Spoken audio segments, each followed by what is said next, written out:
There is a silence in this sport that almost no one speaks about. It arrives long after the final whistle, when the crowd has filtered out of the stadium and the echoes of celebration fade into nothing. In that silence, a player sits alone with a truth that rarely appears on highlight reels. It is the truth that he is no longer simply an athlete who runs, hits, trains, and competes. He has become something else, something larger and smaller at the same time. In that quiet moment, he recognizes that the world no longer sees him as a person shaped only by sweat, sacrifice, and performance. Instead, he has become a brand that must be maintained every waking moment. I remember the first time I saw a player experience that transformation. He was a rookie who had barely touched the field. He had played a total of 8 offensive snaps the entire season. Yet when he walked into the locker room after a routine game, his phone lit up with the kind of attention that once belonged only to the stars whose names filled newspapers. His friends wanted clips for their pages. A company wanted a paid post about energy drinks. A stranger wanted him to join a live broadcast later that night. None of these things had anything to do with football. They were about presence, influence, and visibility. And the rookie stared at the screen as if he no longer recognized his own life. That was the moment he stopped being just a player in a league built on results. He became a product that existed in 2 worlds at once. One world was made of grass, collisions, and film sessions. The other world was made of metrics, impressions, digital reach, and constant performance for an audience that never sleeps. He had not asked for this, but it had arrived anyway. The modern NFL once measured men by yards gained and tackles made. Today, it measures them by something much harder to define. A player can walk off the field with a quiet stat line and still be valuable because his image generates attention that brands cannot resist. In the past, only the legends carried weight beyond the sideline. Now, even a practice squad player can influence culture with a single post. It is a shift that did not happen overnight. It grew slowly, then suddenly, until it became the new foundation of the sport. There is something unsettling in that shift. It creates a question that lingers in every locker room and in every mind. Am I valued for what I do on the field or for what I represent off of it? Every player feels that tension as soon as he realizes that the world pays attention to things that have nothing to do with the game he has devoted his life to mastering. The applause is no longer tied to performance. It is tied to presence. And presence can be manufactured, manipulated, and marketed. I think about the veterans who entered the league before this transformation. They came from an era where privacy still existed. They had room to breathe, to fail, to grow in darkness before stepping into the light of national attention. Many of them now look at the younger generation with a mix of admiration and concern. They admire the opportunity these young men have to build something beyond football, but they worry about the cost. Because before a player becomes a brand, he must first surrender parts of himself that the public will never return. One veteran once told me that the most frightening moment of his career was not a hit or an injury. It was the realization that people talked more about his posts than his performance. He said he felt as if he had become a version of himself that he did not control. Every decision was filtered through the expectation to stay relevant. Every thought carried the weight of possible misunderstanding. Every silence raised questions.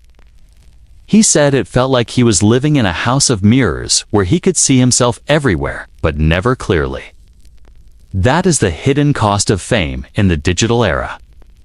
Players are encouraged to show their lives, but the moment they do, they become trapped inside the image they created.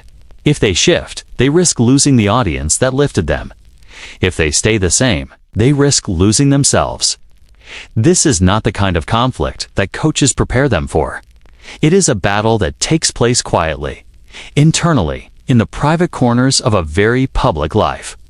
The league has changed because the world has changed. Attention has become currency. Identity has become a marketplace. Stories are crafted in seconds and consumed even faster. For many players, the most influential part of their career does not happen under stadium lights. It happens in the constant shaping of a digital character that must appear authentic while remaining polished. That pressure can be suffocating. A player can have the game of his life and still feel insecure because his engagement dipped by a few percentage points. He can win on the field and lose in the world that defines him as a brand. There is something haunting about that. It raises a deeper question that sits beneath the surface of modern sports. When does an athlete stop being a person and start becoming a product? Some players do not even notice the moment it happens. It arrives disguised as opportunity. It arrives wrapped in praise. It arrives in the form of money and attention. But beneath that shine lies a quiet truth. Once the transformation begins, it rarely stops. I have seen players finish games with injuries that will follow them for the rest of their lives. They limp into the tunnel with pain running through their bodies. And before they even sit down, their phones vibrate with reminders to post content they promised days earlier. Their bodies need rest, but their brand cannot rest. Their voices are shaky, their minds are fogged with exhaustion, yet they press record because they believe they must. If they do not, their relevance might slip. And in this new world, relevance can feel as valuable as the contract itself. Some players walk onto the field as men shaped by family, tradition, and sacrifice. They walk off the field as symbols shaped by algorithms, engagement, and strategy. That transformation is subtle, but it is profound. It creates a fracture between who they are and who they must be. And that fracture grows over time. The haunting truth is that many players never return to who they once were. Once they become a brand, the world expects them to remain one. The digital version of themselves becomes more real than the person who wakes up early for meetings and practices. The identity built online becomes the identity the world believes, and it becomes harder for the athlete to remember the simplicity of the game he once loved. This documentary explores that transformation. It explores the world behind the posts, the pressure behind the sponsorships, the fear behind the silence, and the identity battles that most fans never see. It explores the human cost of becoming a brand in a sport that once valued only performance. It asks the questions players carry quietly. What happens when your value comes from something other than the game? What happens when your influence grows faster than your ability to manage it? What happens when the brand becomes larger than the person? These questions do not have easy answers. They live in the margins of careers. They shape decisions behind closed doors. They influence the lives of players who appear invincible from the outside but feel fragile on the inside. This journey begins in the silence, after the crowd fades, when the truth becomes clear. Every player is now a brand, and the transformation is irreversible. I have spent years watching the NFL evolve, but nothing has reshaped the sport more quietly and more profoundly than the rise of the personal brand. It happens slowly at first, tucked behind highlight reels and press conferences, but then something shifted. The players who were once defined purely by their ability to perform began to step into new territory, where performance was only one part of their value. The modern NFL is no longer just a league of teams. It is an ecosystem of identities, each one carefully crafted, constantly measured, and relentlessly consumed. The shield no longer stands alone. Standing beside it are thousands of individual stories, each with its own gravitational pull. To understand how this transformation happened, you have to go back to a time when the NFL controlled every narrative. For decades, the league maintained an iron grip on the public image of football. Every highlight, every controversy, every personal detail passed through controlled channels. The teams spoke for the players. The league spoke for the teams. The fans listened. If a player wanted to share something beyond the field, he needed the approval of the very institution that employed him. The message always came with a filter, sometimes subtle and sometimes suffocating, but always present. Personal stories belonged to the organization. Individual expression bent to the priorities of the collective. It was a world where the uniform mattered more than the person wearing it. Then social media arrived, and the power structure cracked. For the first time, players had a direct line to millions of people. They could speak in their own voice without waiting for a reporter to ask the right question. They could reveal moments the league would never show, from quiet reflections to raw emotion to unpolished truth. And the public responded with a hunger no one predicted. Suddenly, the athlete was not just an athlete. The athlete was a narrator, a storyteller, a personality, a brand waiting to be defined. What started as a tool for connection became a weapon of leverage. Players discovered their value extended far beyond the field, and that value was no longer controlled by the league office. Some players adapted instinctively. They understood how to build digital presence with the same intensity they brought to training camp. They documented workouts, family moments, community work, fashion, music, and opinions. They learned that identity could stretch far wider than the box scores printed beneath their names. Others were slower to adjust, caught off guard by the speed at which the culture shifted around them. One veteran told a journalist that he felt like he woke up one morning and all his teammates had become performers in a second league he never signed up to join. Another said the locker room now felt divided between those who saw themselves as athletes first and those who saw themselves as businesses in shoulder pads. What changed was not simply public access. What changed was control. Teams could no longer monopolize narratives.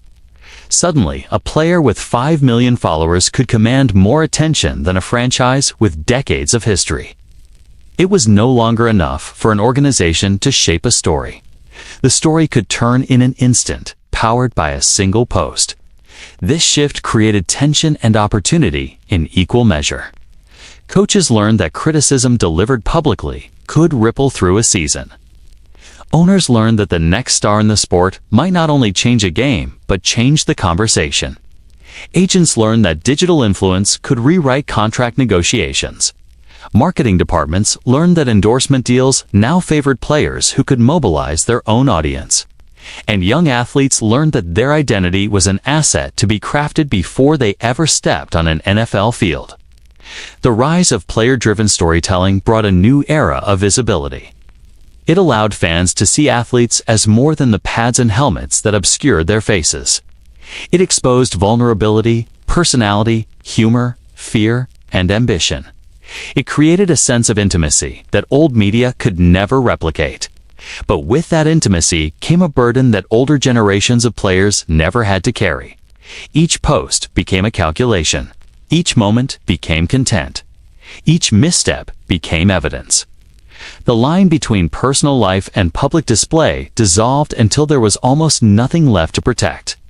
And the pressure of that exposure seeped into every corner of the sport. Some of the most revealing stories came from players who never intended to become public figures beyond football. One rising star admitted in an interview that he felt more judged by his online reception than by his coaches. He said every post felt like a final exam he did not study for, because the comments never stayed on the surface. They reached into who he was as a person, questioning motives, authenticity, and loyalty. Another player explained how he noticed a shift during contract talks. Conversations that once centered entirely on performance now included metrics about engagement, audience growth, and lifestyle appeal. He realized that he was not just negotiating as an athlete. He was negotiating as a brand. Industry experts have tried to put this transformation into words. One marketing executive described the modern NFL as a constellation of microeconomies, each player orbiting with his own gravitational force. Another said the league used to be the entire story, but now the league is only the frame and the players fill in the canvas. A veteran journalist with decades in the press box remarked that the era of anonymity is over because fans no longer follow teams for the logo alone. They follow people, and those people now shoulder responsibility no athlete in the past ever imagined. The consequences of this transformation run far deeper than the surface reveals. The economics of football have shifted, creating new revenue streams for players who master their branding and new anxieties for those who do not. Identity has become intertwined with marketing in ways that can lift an athlete into cultural relevance or trap him inside an image he never meant to create. Exploitation lurks in the shadows of every deal, especially for younger players who are told they must choose exposure before they fully understand what exposure costs. Fame becomes more accessible but far more fragile, capable of turning in a single moment of misjudgment or misinterpretation. Vulnerability becomes a commodity, packaged and sold as authenticity, even when it comes from a place of real emotional strain. These pressures are not hypothetical. They affect rookies stepping into the league with millions watching their every move. They affect veterans trying to manage both the expectations of their franchise and the expectations of the audience that follows them everywhere. They affect players who feel obligated to maintain an image even when they are struggling privately. They affect families whose private lives become part of the public brand. And they affect the culture of the sport itself, reshaping the locker room, redefining leadership, and reframing the meaning of loyalty. This documentary will explore the forces shaping this new reality. It will examine the economics behind personal branding and the doors it opens for players who embrace it. It will look at the shifting sense of identity that emerges when an athlete becomes a corporation. It will confront the ways exploitation can hide within opportunity and how fame can turn from a blessing into an emotional weight. It will explore the vulnerability of players who try to remain authentic while navigating an environment that rewards them for performing a version of themselves. And it will reveal the cultural pressures that push athletes to live simultaneously as competitors and as commodities. The modern NFL is a world in rapid transformation. The players who step onto the field today carry more than helmets and pads. They carry public expectations, digital personas, commercial partnerships, and the constant awareness that their value now lives in two arenas. One is the turf that has always defined the sport. The other is the screen that never turns off. The rise of the player brand has rewritten the power dynamic of football. But it has also created a new battlefield, one that is quieter, more internal, and far more complex than the game itself. The story of the modern player brand did not begin with a marketing meeting in New York, a league initiative, or a carefully crafted campaign. It began in quieter moments across the early years of social media, when players who had grown up online suddenly carried that familiarity into the NFL. What looked simple at first, nothing more than young athletes posting glimpses of their lives, would slowly grow into a cultural force powerful enough to challenge a century of institutional control. Before anyone fully realized what was happening, the balance of influence in the league began to shift. Narratives started escaping the walls of team facilities. Voices that had always been filtered through coaches, PR directors, and league officials began to travel directly to millions of screens. In the earliest days, the league treated social platforms like distractions rather than opportunities. Teams issued warnings, reminders, and strict guidelines. Veterans shook their heads at rookies who felt compelled to share every moment. Coaches insisted that focus on the field mattered far more than presence online. And for a brief moment, that belief held. Most players posted casually, without intention, unaware that something much larger was forming beneath the surface. But the world outside football was changing rapidly. Musicians, actors, and entrepreneurs began realizing that digital presence created direct connection and influence. Entire careers were built through audiences that had no gatekeepers. And the players who paid attention to these shifts were the first to understand that their own value could expand far beyond the boundaries of league structure. They saw something the NFL could not yet see. They recognized that their followers were not just fans. They were leverage. The first wave of players to embrace this new digital world did it with instinct, not strategy. They filmed workouts, shared personal stories, and revealed parts of their lives that used to remain hidden behind stadium walls. It was raw and unfiltered, and that authenticity created a relationship with the public that traditional media could never replicate. What surprised everyone, including the players themselves, was the power of that connection. A young wide receiver once said that he realized the magnitude of his influence the first time a sponsor contacted him directly instead of going through his team or agent. They told him they wanted him, not the organization behind him. His voice, his personality, his audience. And that was the moment he understood he had entered new territory. As more players followed the trend, the league found itself confronting a cultural shift it had not anticipated. The NFL had always shaped the image of its stars, presenting them through tightly controlled narratives that fit the league's desired identity. Now, those stars were presenting themselves. They were shaping their own stories. And in some cases, those stories contradicted the polished versions distributed by the league. A simple post could counter an official statement. A heartfelt confession could change public perception of a controversy. And the league could not stop it. The gatekeepers were losing their grip. This new dynamic created tension and opportunity in equal measure. Contracts were among the first areas to feel the impact. General managers realized they were no longer evaluating only performance. They were evaluating influence. A player with enormous digital reach could bring attention, marketability, and economic value to a franchise outside of wins and losses. Negotiations began to include discussions about audience engagement and cultural relevance. A high follower count became a bargaining chip. A strong personal brand became justification for a larger deal. And the executives who once viewed social media as a distraction now monitored it closely, sometimes more closely than they monitored game tape. Endorsement deals shifted even faster. Companies that used to rely solely on star power within the sport began searching for players with resonance beyond it.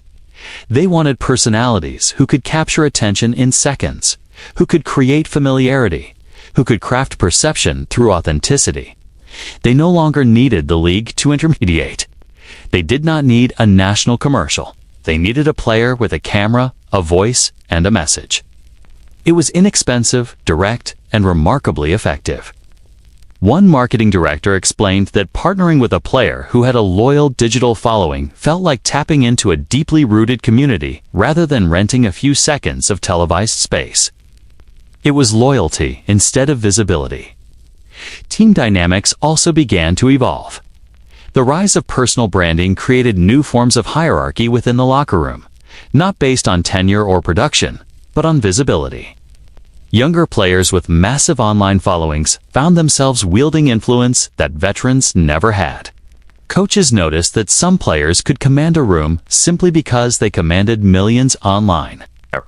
Teammates began to understand that a player's presence off the field could shape the perception of the team itself. Some embraced it, recognizing that a strong personal brand could help elevate the entire roster. Others resented it, feeling that attention had shifted away from the collective identity that football had always relied on. The first true friction point arrived when players began using their platforms to challenge narratives that teams preferred to control. Injuries, locker room disputes, and contract frustrations that once stayed internal suddenly entered public view. Players who felt unheard by their organizations spoke directly to fans. Players who wanted to shape perception did so with a single post. And in those moments, the power structure became undeniably visible. Teams could send statements to the media, but the players could speak to the world. The league responded with new guidelines and expectations, attempting to reassert some level of authority. But the cultural momentum was not on their side. The audience was too large, the platforms too accessible, and the players too invested in their newfound autonomy.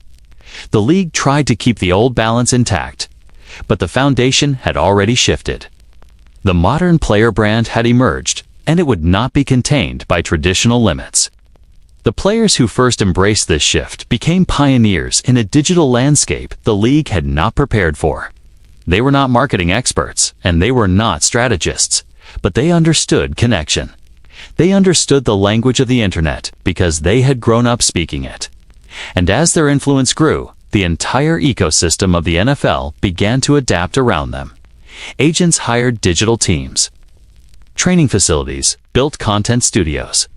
Rookie orientations included lessons on public communication and brand building. Everything that once lived in the shadows of the sport now stood at the forefront. This transformation did not just reshape the NFL, it redefined what it meant to be an athlete in the modern era.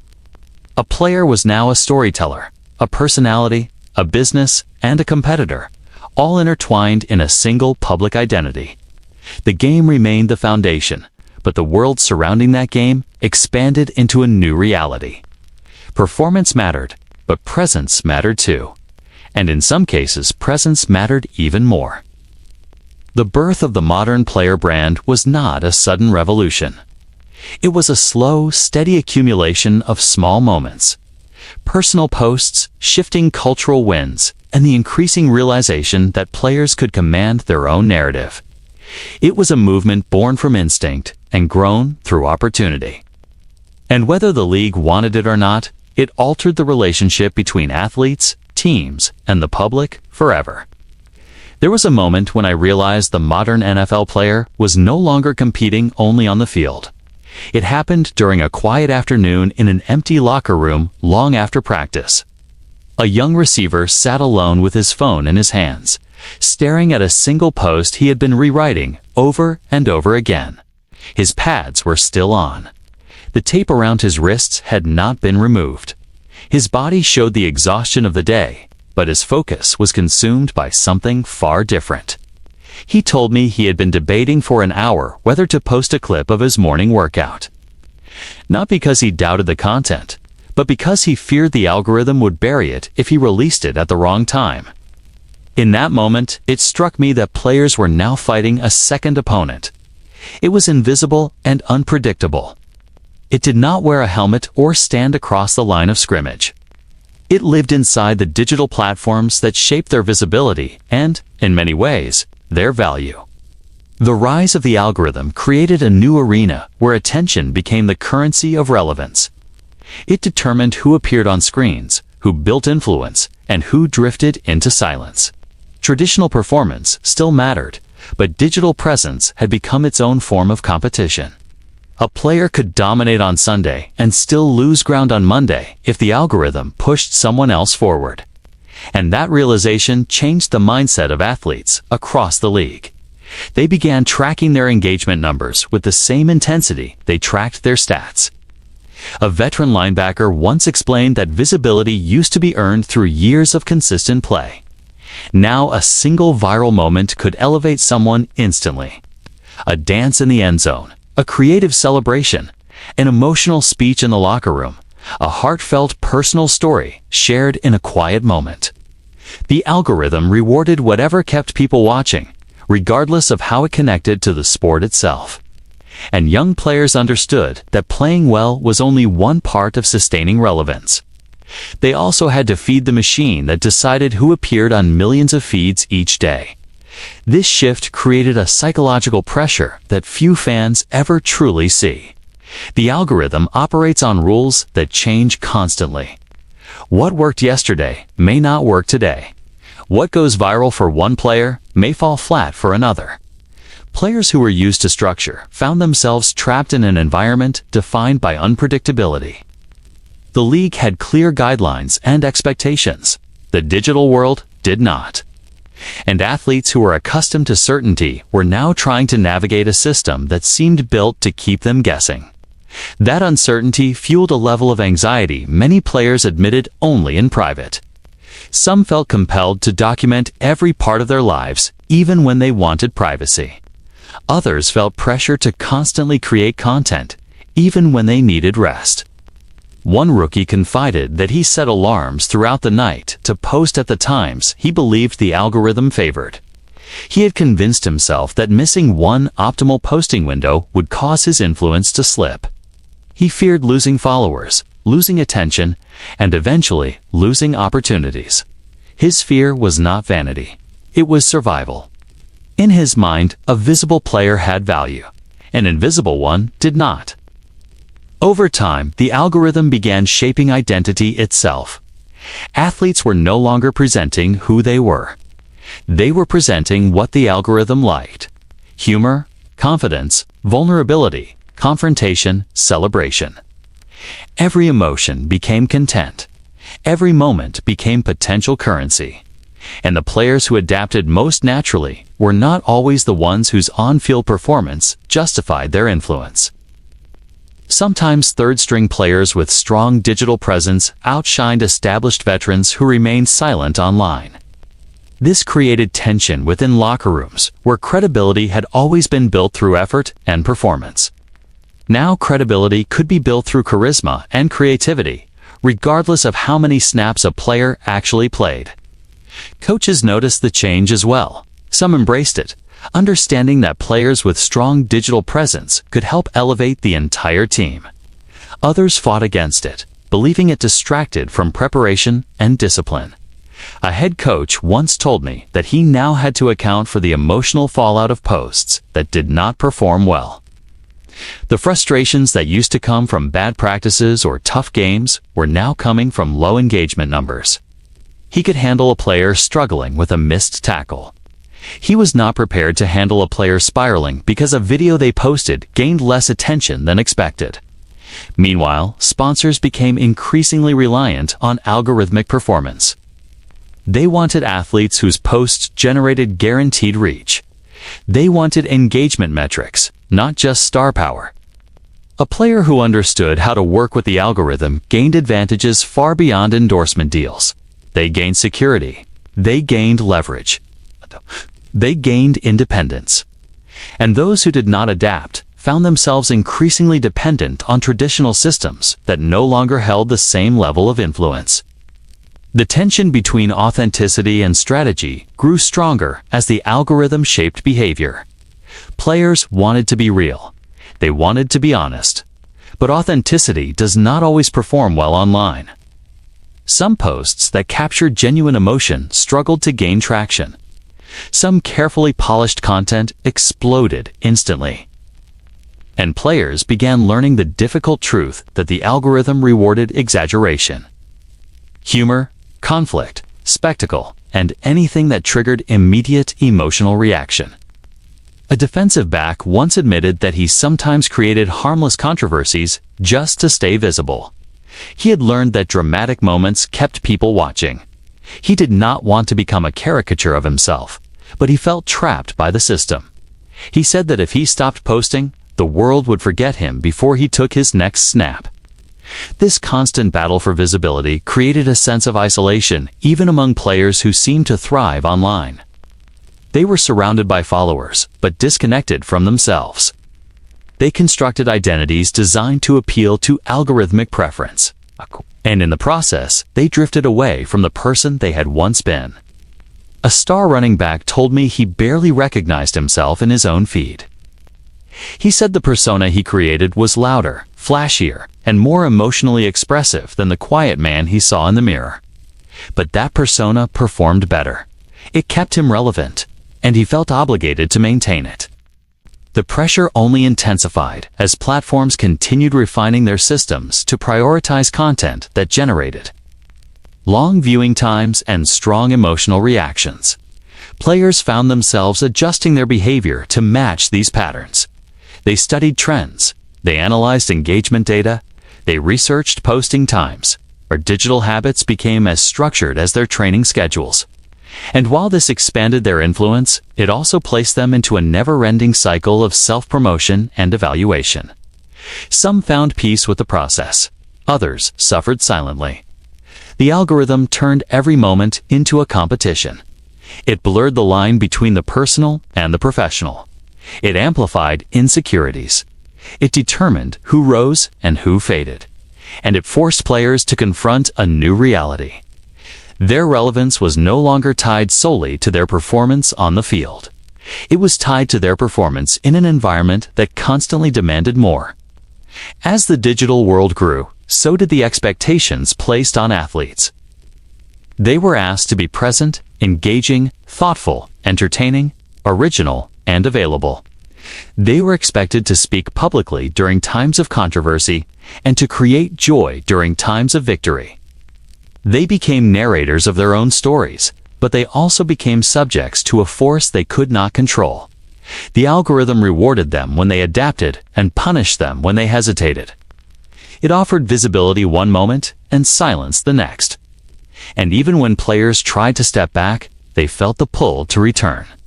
They feared losing the attention they fought so hard to gain. The algorithm era reshaped the league in ways deeper than numbers and metrics. It altered culture, it altered relationships, it altered identity. And it created a new arena of competition where athletes fought for attention with the same determination they once reserved for the field. The result was a world where football was only one part of the story. The rest played out in a space that demanded constant participation and offered no breaks. There was a time when endorsements were simple. A player appeared in a commercial, shook a hand, held a product, smiled into a camera, and collected a check. The arrangement was transactional and straightforward. Companies wanted exposure. Players wanted supplemental income, and the league served as the bridge between them. Everything moved through official channels. Everything followed an established hierarchy. And for a long time, that system worked because the players had no other avenue to influence the market. Then the digital era reshaped that old world. A player no longer needed a national commercial to become a recognizable voice. He needed only a phone, an audience, and the willingness to speak with authenticity. As this shift unfolded, endorsements evolved into something far more complex. They became reflections of identity, expressions of influence, and negotiations of power. The endorsement economy expanded beyond the stadiums and into realms the league had never anticipated. Athletes grew into multi-industry spokespersons whose reach extended far beyond football itself. They partnered with fashion companies, tech brands, fitness platforms, streaming shows, financial services, gaming organizations, nutrition companies, and lifestyle conglomerates. Their value was no longer measured solely by touchdowns or tackles. It was measured by resonance. The first time I saw the true depth of this transformation, I was speaking with a young quarterback who had recently signed several high-profile deals. He told me that his endorsements brought him a level of stability that his rookie contract could not. He explained that in the modern NFL, an athlete's income was divided into two worlds. The field provided the foundation, but the brand built the structure. Teams saw him as a developing player. Companies saw him as a rising figure whose story appealed to millions. He said the companies viewed him not only through the lens of performance, but through the lens of identity. They were investing in his personality as much as his potential. This blurring of worlds changed the nature of negotiations. General managers began acknowledging that a player who commanded national attention could elevate a franchise even when his statistics were still growing.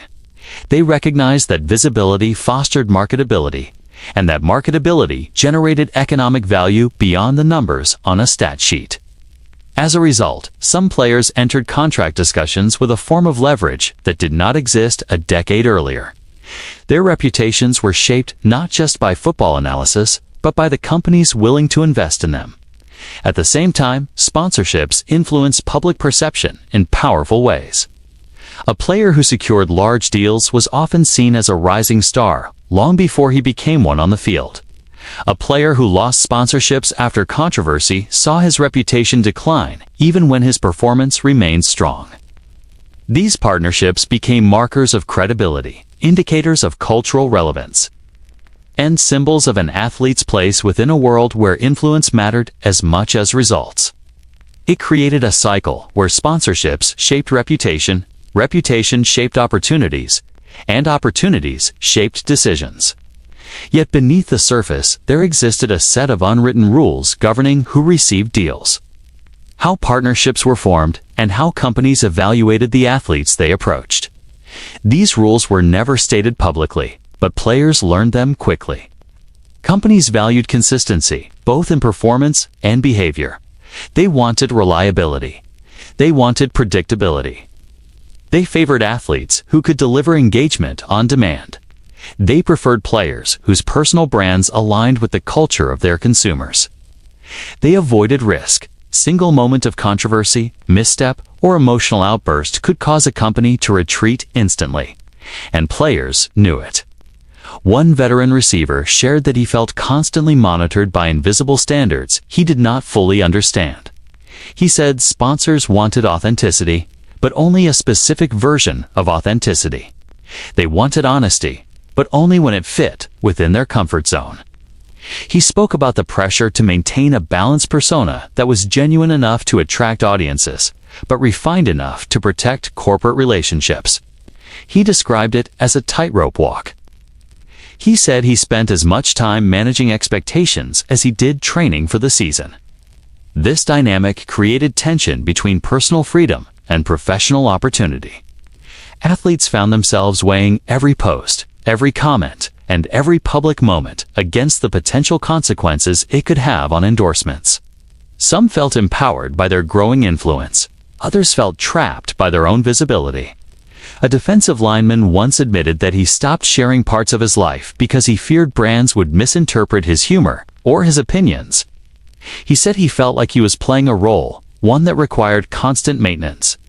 The persona he crafted became a shield, and sometimes it became a burden. But for many players, the endorsement economy offered a path toward independence. They could build wealth that extended far beyond their playing years. They could create partnerships that reflected their passions. They could enter industries that once felt inaccessible. Some invested in real estate, others founded clothing lines. Others developed media companies or launched charitable initiatives. These opportunities changed lives, not just for the players, but for their families and communities. And those stories illustrated the positive side of the endorsement economy, a side defined by empowerment rather than pressure. Still, the influence of sponsorships seeped into the fabric of team culture. Coaches noticed that certain athletes carried themselves with newfound confidence after signing major deals. Teammates observed how endorsement success altered the dynamics of attention. Sometimes it created admiration. Sometimes it created jealousy. Sometimes it created a quiet disconnect. A player whose income surpassed that of older veterans could unintentionally reshape the balance of respect that once defined locker room leadership. The endorsement economy rewarded players in ways the traditional hierarchy had never considered. Front offices recognized that a player's brand added intangible value. Some teams embraced this and encouraged athletes to develop their public identities. Others resisted, fearing it would distract from on-field priorities. A general manager once told me that navigating endorsement-related expectations became as important as managing a player's workload. He said that younger players sometimes arrived with preconceived notions of fame. They expected immediate recognition, not realizing that endorsements carried responsibilities as demanding as football itself. They needed to be present, consistent, articulate, and professional. They needed to uphold standards set by brands that were often more stringent than the team's own expectations. This merging of identities also affected how fans interpreted the athletes they followed. A player's endorsement partnerships signaled their values and interests. Fans developed connections not only to the athlete, but to the lifestyle the athlete represented. Loyalty deepened through shared identity. A fan of a player's brand often became a supporter of the player's team, even if they had no previous connection to that franchise. It created a ripple effect the league had never experienced. The influence of one athlete could impact the image of an entire organization. There were also players who resisted the endorsement economy entirely. They believed the pursuit of sponsorships interfered with their dedication to the sport. They voiced concerns privately that branding distracted from preparation, focus, and discipline. They watched younger teammates chase partnerships with relentless intensity and wondered whether the essence of competition was at risk. But even those who resisted acknowledged that the world had changed. Influence had become a form of currency. Visibility had become a form of security. And ignoring the endorsement economy often meant forfeiting opportunities that others embraced eagerly. The invisible rules behind brand deals remained constant. Companies preferred players who avoided controversy. They sought personalities who could reach broad audiences without alienating any segment. They valued players who maintained consistent engagement, and they placed significant emphasis on public perception. Athletes learned that a single unexpected moment, whether positive or negative, could lead to immediate changes in endorsement opportunities. They understood that companies were always watching, always evaluating, and always adjusting their strategies based on trends and public sentiment. This created an environment where success off the field required as much discipline as success on it. Players needed to think strategically, behave thoughtfully, and manage their identities with precision. They became businesses built around personality, influence, and relatability. The endorsement economy blurred the lines between marketing and personal expression, and it demanded that athletes shape themselves into figures capable of maintaining long-term relevance. The modern NFL player now lived inside two parallel realities. One was the physical world of competition, preparation, and performance. The other was the digital world of branding, influence, and visibility. And the endorsement economy sat at the center of that second world, shaping narratives, opportunities, and expectations in ways that extended far beyond the traditional boundaries of football. There was a season that changed everything, one that shifted the balance of power even before athletes arrived in the NFL. The NCAA's adoption of name, image, and likeness policies allowed college players to profit from their personal brands for the first time in history. Suddenly, an 18-year-old freshman could command attention, earn significant income, and shape a public persona that rivaled established professionals. This was the beginning of a new era, where young athletes enter the pipeline not just as prospects, but as influencers, content creators, and entrepreneurs. It was a seismic shift that the league would feel immediately. I remember meeting a quarterback in his first year of college who already had hundreds of thousands of followers across multiple platforms. He told me that every post, every story, and every highlight now carried a weight beyond his control. Companies reached out with sponsorships before he even understood the implications. Endorsements that once seemed unimaginable were suddenly offered to players barely out of high school. For him, the digital world was as much a part of his daily routine as film study or practice. Every morning began not only with conditioning, but with consideration of content strategy. Every night ended with reflection on engagement metrics and audience reach. This reality forced young athletes to navigate complex territories far beyond athletics. They were learning contract negotiation, brand alignment, and audience management at an age when most people were still trying to understand adulthood. They faced a dual identity from the start: the athlete they needed to be on the field and the public figure they were expected to maintain off it. Success now required mastery of both, and the consequences of missteps extended far beyond a missed block or an incomplete pass. A single miscalculated post could shift public perception, jeopardize endorsement opportunities, and even alter draft stock. The stories of these young athletes reveal both opportunity and risk. One running back, barely 19, described the feeling of waking up to 10 new messages from companies wanting him to partner with them. He said he was excited and overwhelmed in equal measure. His performance had earned him attention, but the monetization of that attention introduced pressures that went well beyond physical training.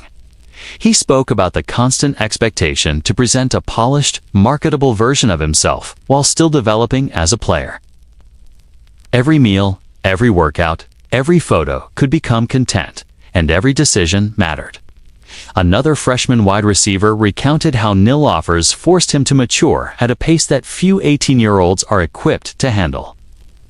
He had to learn quickly about contracts, taxes, brand alignment, and professional conduct. He had to weigh short-term financial gain against long-term reputation. He had to consider whether aligning with a specific company might alienate fans or conflict with his personal values. In many ways, he became a manager of his own life, balancing the demands of performance, public perception, and financial opportunity. The pressure was immense, and the lessons were learned in real time. The impact on identity is profound. These young athletes are entering adulthood with an amplified sense of visibility. They are celebrated for performance, charisma, and marketability simultaneously. Their sense of self becomes intertwined with audience reaction. A post that generates positive engagement can reinforce confidence, while a post that falls flat can induce self-doubt. Their digital lives are a constant mirror reflecting public opinion. And navigating that reflection requires psychological resilience far beyond what most of their peers have ever faced. This early exposure to monetization also influences expectations. College athletes accustomed to NIL earnings arrive in the NFL with a heightened awareness of their market value. They understand that their influence, reach, and persona are components of a broader business ecosystem. They recognize that contract negotiations are no longer strictly about on-field production. They negotiate with knowledge of endorsement potential and brand leverage. They evaluate organizations not only for athletic opportunity, but also for compatibility with personal and corporate objectives. The business acumen these players develop before turning 20 is unprecedented in league history. The effects ripple through team culture as well. Older players notice the young athletes arriving with already established followings and financial independence. Some veterans admire the initiative and view it as preparation for life after football. Others struggle to reconcile the rapid ascent of newcomers with traditional hierarchies based on tenure and performance. The locker room becomes a space where influence is distributed not solely by experience or leadership, but also by reach, engagement, and economic significance. This reconfiguration alters social dynamics in ways that are subtle but powerful, creating both collaboration and tension.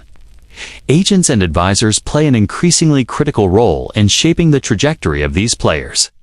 The young athletes are guided through contracts, endorsement deals, content strategy, and financial planning with an intensity that mirrors their on-field training. A single misstep in negotiations can have long-term consequences for reputation and earning potential. Many of these 18-year-olds are learning lessons about negotiation, branding, and risk management that their predecessors did not encounter until they were well into their professional careers. It is a formative experience that can define both opportunity and pressure simultaneously. The mental and emotional stakes are high. Balancing school, athletics, personal development, and now brand management requires a level of discipline that few can maintain without support. Some players thrive, seeing the digital world as an extension of their competitive drive. They embrace the challenge of managing a public identity while honing their athletic skills. Others struggle, feeling the constant scrutiny of fans, sponsors, and critics. The weight of expectation can lead to anxiety, self-doubt, and even burnout. And yet, the financial rewards, the visibility, and the potential for long-term influence create powerful incentives to persist. In many ways, NIL represents a democratization of opportunity. Players who may not have been the top draft picks can leverage personality, creativity, and influence to build early independence. They can engage directly with audiences, bypassing traditional gatekeepers, and create value before their professional careers even begin. But this freedom comes with responsibility and consequence. The very tools that allow these athletes to create opportunity also magnify mistakes, amplify pressure, and accelerate the pace at which they must mature. One miscalculated post, one moment of misjudgment, or one lapse in judgment can ripple outward in ways that affect public perception, endorsements, and future earnings. The rise of NIL power also reshapes expectations for professional teams.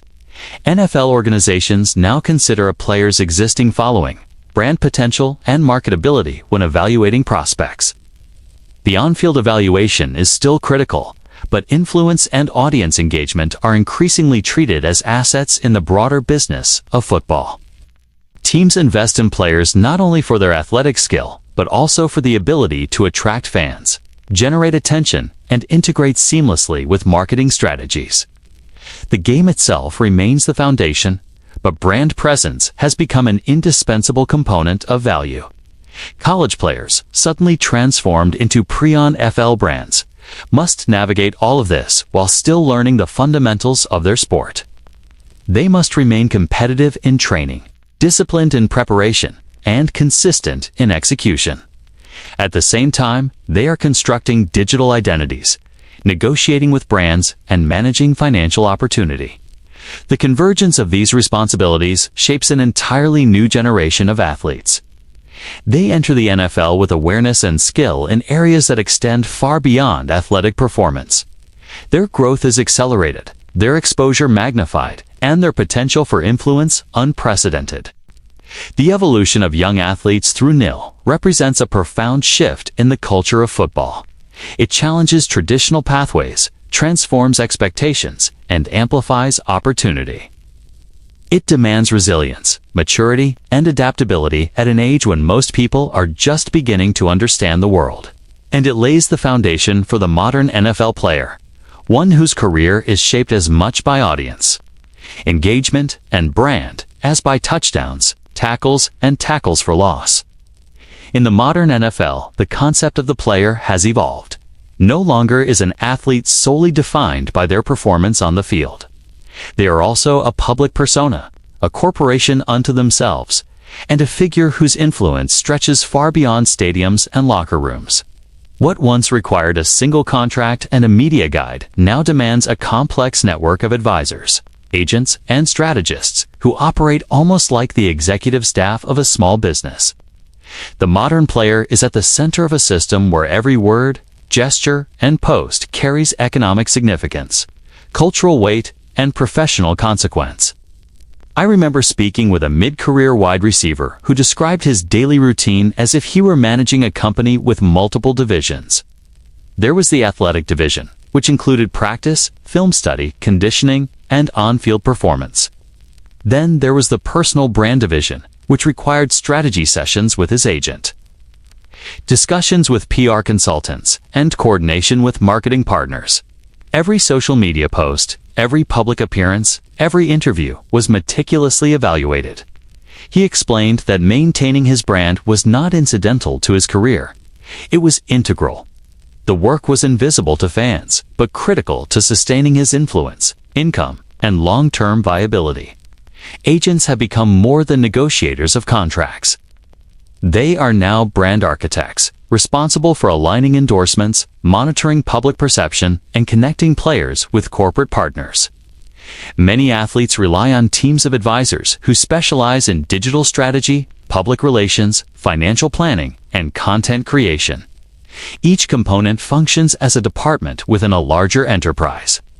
Decisions that once required little more than athletic insight now demand strategic foresight. A misstep in a post, a comment, or a partnership can ripple outward, affecting perception and opportunity. The weight of responsibility extends far beyond the playing field. PR teams operate as guardians of image. Their role is to anticipate potential crises, mitigate negative attention, and craft messaging that supports both the athlete and their sponsors. The guidance they provide often extends to the minutiae of daily life. One quarterback explained that his team advised him on everything from wardrobe choices at public events to the language he used in interviews. The goal was to maintain consistency, professionalism, and authenticity simultaneously. It was a delicate balance. The public expected honesty, relatability, and personality, but corporate partners demanded alignment, discretion, and marketability. Navigating both expectations became a form of labor unto itself. This hidden labor is constant. Athletes must remain aware of trending topics, social movements, cultural sensitivities, and fan engagement patterns. Their content must feel spontaneous, yet calculated, personal, yet universally appealing. They are expected to respond to praise, criticism, and controversy with composure. They are expected to show vulnerability when it resonates, but maintain professionalism when it does not. One veteran player remarked that managing this equilibrium felt like walking a tightrope, where each action was scrutinized and each miscalculation magnified. In essence, they had become both the product and the manager of that product. The mental toll of this reality is profound. Players must divide focus between performance, personal life, and the management of an enterprise that demands constant attention. It is an invisible pressure, one that exists alongside the visible pressures of the sport. Mental health professionals who work with athletes have described it as a unique strain, combining the intensity of competition with the continuous demand for public perfection. The line between self-expression and brand management becomes increasingly blurred, and players often find themselves questioning how much of who they are is authentic and how much is curated. Agents, advisors, and PR teams are not just functional, they are essential. A poorly timed statement can create controversy, and a misaligned partnership can jeopardize future opportunities. The modern athlete must trust that their team is equipped to navigate these complexities. One running back described a morning strategy session in which every post, every story, and every appearance was reviewed for potential impact. The room was filled with advisors analyzing data, engagement metrics, audience demographics, and media reactions. It was a form of labor invisible to the public, but absolutely vital to sustaining relevance and economic viability. Brand management extends into personal relationships as well. Players must consider how family, friends, and peers intersect with their public persona. Every public interaction has potential visibility. Every comment or photograph may be interpreted, amplified, or misread. One young cornerback admitted that he had become careful about even casual interactions, understanding that visibility was constant. The boundaries between private life and public brand are porous, and navigating them requires conscious effort and ongoing reflection. The modern athlete lives in a state of perpetual awareness, where even downtime carries professional weight. The evolution into a small corporation also changes how players plan for the future. Retirement no longer marks the end of public engagement or financial opportunity. The personal brand becomes a long-term asset, one that can support ventures in business, media, entertainment, and philanthropy. Some athletes use their influence to launch clothing lines, produce podcasts, or invest in startups. Others create foundations, campaigns, or creative projects that extend beyond the sport itself. The skills learned through managing a personal brand communication, strategy, negotiation, adaptability become invaluable for life beyond football. The labor invested while active on the field pays dividends far into retirement. Yet this corporate structure also introduces unique vulnerabilities. Athletes are under constant scrutiny from the public, media, sponsors, and the league itself. One misstep, however minor, can escalate quickly. A poorly framed comment, a misinterpreted image, or an unpolished post can ignite controversy, attract criticism, and threaten relationships with partners. Maintaining composure requires foresight, discipline, and strategic thinking at every moment. Players must constantly evaluate the potential consequences of actions that would have once been considered private or inconsequential.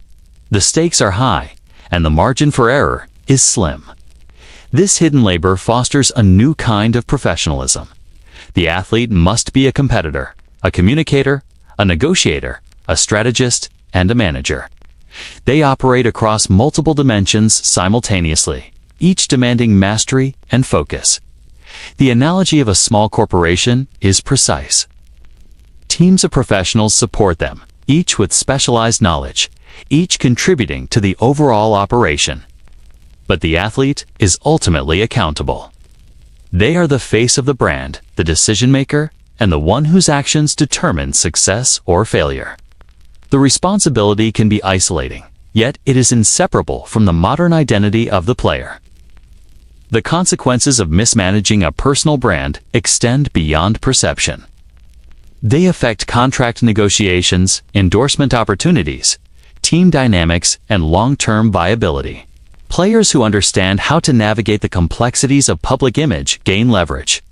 They are better positioned to secure contracts, attract sponsorships, and maintain relevance. Those who fail to recognize the importance of personal brand management risk falling behind, regardless of talent or performance. In this new environment, influence and perception are as valuable as yards gained or touchdowns scored. Ultimately, the rise of the personal brand manager demonstrates how deeply football has evolved into a multi-dimensional ecosystem. Players are no longer defined solely by physical ability. Their careers, influence, and livelihood now depend on a combination of athletic performance, public presence, and strategic management. The modern athlete operates as a hybrid of competitor and executive, of player and enterprise. Success requires navigating both worlds, balancing visibility with authenticity, and maintaining focus under pressures that are as psychological and social as they are physical. The labor behind maintaining a public identity is invisible, yet pervasive. It shapes relationships, decisions, and opportunities at every turn. Players operate with teams of advisors, PR experts, and agents to ensure consistency, relevance, and strategic alignment. They negotiate contracts with corporate partners, evaluate public perception, and manage engagement across platforms. And all of this occurs in parallel with the daily demands of the sport itself, requiring discipline, attention, and foresight. The modern NFL athlete is both the product and the steward of an intricate enterprise whose success hinges on both visibility and performance. I once sat with a veteran linebacker after a tough practice and asked him how he managed the constant demands of social media. He looked down at his hands and said, "I do not post unless I am certain it cannot be misinterpreted." That phrase lingered in my mind because it revealed the invisible weight every modern NFL player carries. There is no longer an environment where a mistake can remain private. Every comment, every photo, every casual interaction exists in a space where it can be amplified, dissected, and turned into a headline. Athletes are under a microscope not only for their performance on the field, but for the way they present themselves to the world, every hour, every day. It is an omnipresent pressure that few outside the league can truly comprehend. The culture of perfection in the public eye has created a psychological trap. Players fear posting something that might be misconstrued. Yet, they also fear remaining absent, because silence can be interpreted as disinterest or irrelevance. Every action or lack thereof carries consequences. One rookie wide receiver admitted that he would sometimes scroll for hours, evaluating every post from teammates and competitors alike, trying to gauge what the audience would reward and what might invite criticism. He described it as an exhausting cycle, where the need for validation collided with the fear of judgment, and that tension does not pause after the final whistle. It extends into locker rooms, hotel rooms, and even personal moments that once would have been private. Mistakes have become public events. One offensive lineman told me that a single poorly worded tweet once caused a ripple effect that reached sponsors, teammates, and fans. The response was swift and unrelenting. Even after clarification, the damage lingered. This awareness changes behavior fundamentally. Players begin to self-censor, to edit every phrase, to preemptively predict how a million eyes might interpret their intentions. The process is exhausting, and yet the alternative posting without caution feels like professional and personal risk. This is the modern reality. Success and stability now require navigating a minefield of perception. Fear of posting is paired with the fear of not posting. The modern athlete lives in a duality where engagement equals relevance, and irrelevance feels like invisibility. One running back explained that even on days when he wanted to disconnect, he felt compelled to share highlights, reflections, or content about his training regimen. Absence could signal disengagement, apathy, or weakness. The algorithm does not reward dormancy. Silence is not neutral. It is a decision that may have consequences. The constant pressure to perform in the digital space mirrors the physical demands of the sport, creating a dual arena where every moment counts. Psychologists who work with professional athletes have described this environment as uniquely stressful. The combination of visibility, expectation, and accountability generates a persistent form of anxiety. Players develop hyper-awareness. It's a constant monitoring of how they are perceived and how their actions might ripple outward. This is compounded by the instantaneous feedback of the digital world. Negative comments, likes, shares, and reactions are received in real time. Each piece of feedback, whether constructive or hostile, has the potential to shape perception and, in turn, influence opportunity. Athletes must absorb this constant stream of information while maintaining focus on performance and preparation. The psychological load is extraordinary. The demand for perfection also extends into personal life. Family interactions, casual outings, and leisure activities can become content or controversy. A cornerback once admitted that he stopped attending certain public events, not because he did not want to participate, but because any misstep could be magnified in ways he could not control. Even private spaces have become less private. Visibility is omnipresent. The mental energy spent navigating this landscape can rival that of preparing for game day.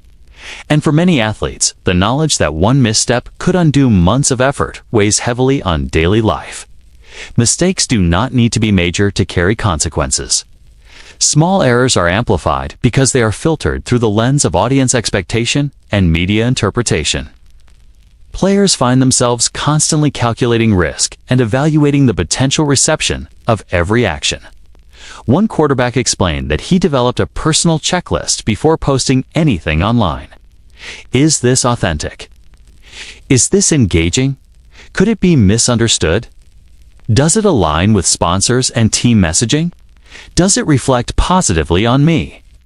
Every decision became strategic, a micro-calculation that required foresight and discipline.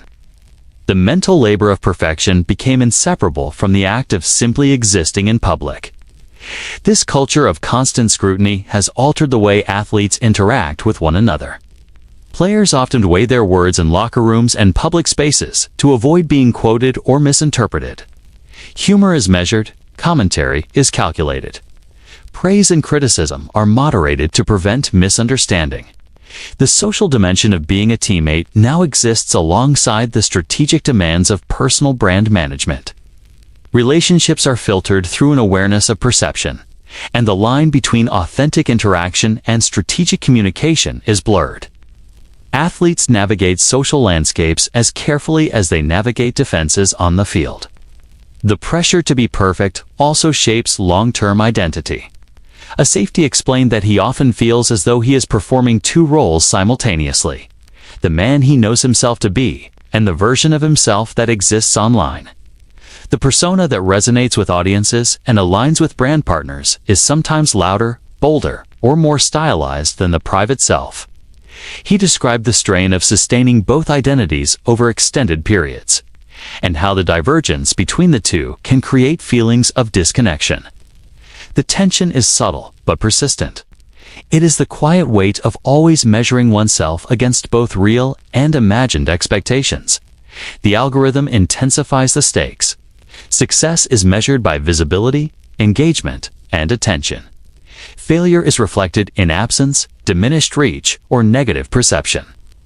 Players are acutely aware that their digital presence has become part of their professional value. Agents, sponsors, and teams all track engagement. A single post can enhance opportunities or jeopardize them. The stakes of miscalculation are not merely reputational. They are economic, social, and strategic. Every athlete becomes acutely aware that the margin for error has narrowed, and that perfection is both demanded and impossible. The culture of perfection in the public eye has consequences beyond professional considerations. Mental health challenges, anxiety, and stress are common. Players describe feeling trapped between competing demands of visibility and authenticity. They report exhaustion not only from physical exertion, but from the continuous management of public perception. The psychological pressure of perfection extends into identity, relationships, and long-term career planning. Athletes must navigate an environment where every choice carries amplified consequence and where the invisible labor of maintaining a public persona is as demanding as practice, film study, or game performance. And yet, amid these pressures, there is opportunity. Those who master the balance between authenticity and perception gain influence, financial security, and longevity. They learn to navigate scrutiny, cultivate resilience, and adapt to evolving expectations. They become fluent in the invisible language of attention, understanding how every post, comment, and gesture interacts with both audience and opportunity. In mastering this dual reality, they secure a competitive advantage that extends beyond football itself. But the path is narrow, demanding, and relentless. The modern athlete now exists in a landscape where mistakes become magnified, perfection is mandated, and scrutiny is relentless. The fear of posting and the fear of silence coexist, creating a tension that is continuous, invisible, and emotionally exhausting. The public sees the polished surface, the highlight reels, the curated content. But beneath lies a quiet struggle, one that shapes behavior, identity, and mental health. This is the hidden arena of the modern NFL player, where performance is measured not only in yards or points, but in every word, gesture, and interaction. I entered a locker room one afternoon, curious to understand how branding and fame impacted the internal dynamics of a team. What I found was a quiet tension, a subtle unease that existed beneath the hum of pre-game preparation. Players moved through their routines, stretching, taping, reviewing plays, but the invisible weight of personal brand loomed over the room. It was not openly discussed, but it was everywhere. The presence of social media followings, endorsement deals, and public visibility subtly reshaped relationships and hierarchies. Locker rooms that once depended solely on performance and tenure were now influenced by a parallel economy of influence and attention. One veteran defensive end confided that younger teammates arriving with massive online followings brought with them expectations that could shift the social balance. He said that attention creates power, and power can alter the dynamics of respect and authority in ways unrelated to skill or experience. A rookie quarterback already visible due to NIL deals and viral highlight reels entered the room with confidence, a byproduct of both athletic talent and digital prominence. Some veterans viewed this with admiration, others with quiet resentment. Even minor interactions were now interpreted through the lens of status, creating subtle friction where previously there had been cohesion. Jealousy often manifests in ways that are invisible to outsiders. Players may not confront one another directly, but the undercurrents are felt in sidelong glances, guarded conversations, and selective engagement. One wide receiver described the tension that emerged when a teammate's endorsements were highlighted in team communications or media coverage.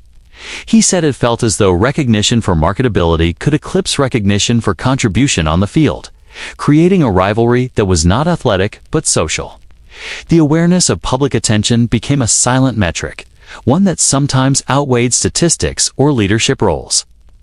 It was a recalibration of hierarchy, fueled by perception and influence. Resentment can grow from imbalance in both visibility and compensation. Players who secure lucrative sponsorships or achieve viral prominence often find themselves under unspoken scrutiny. Fellow teammates may perceive them as seeking attention or disrupting traditional dynamics. Even when the player's intention is professional or personal growth, this tension is compounded when younger athletes arrive already accustomed to public validation. One linebacker explained that he had to adjust to interacting with teammates who had experienced a level of fame and financial opportunity before even playing a professional game. It challenged expectations about maturity, patience, and camaraderie. Branding also shapes behavior in ways that can distract from performance. Some players feel compelled to maintain social presence even during team activities, sharing highlights, updates, or behind-the-scenes content. The constant pull of digital engagement can divert focus from preparation and practice.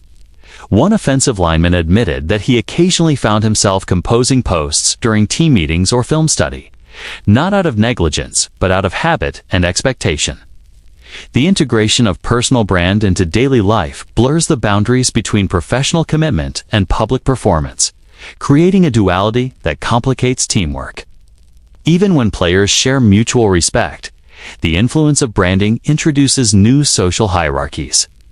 The locker room becomes a landscape where athletic performance intersects with visibility, social media presence, and economic power. Conversations, leadership roles, and informal mentorship are subtly shaped by who carries influence both on and off the field. One veteran safety remarked that he now observes players differently, evaluating not only their skills and attitude, but also the cultural weight they bring into the room. Brand equity has become an unspoken factor in interpersonal dynamics, altering relationships in profound yet understated ways. Stories abound of teams experiencing division because of these tensions.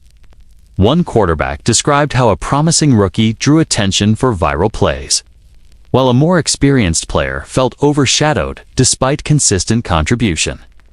The result was friction in communication, subtle distancing, and moments of disengagement.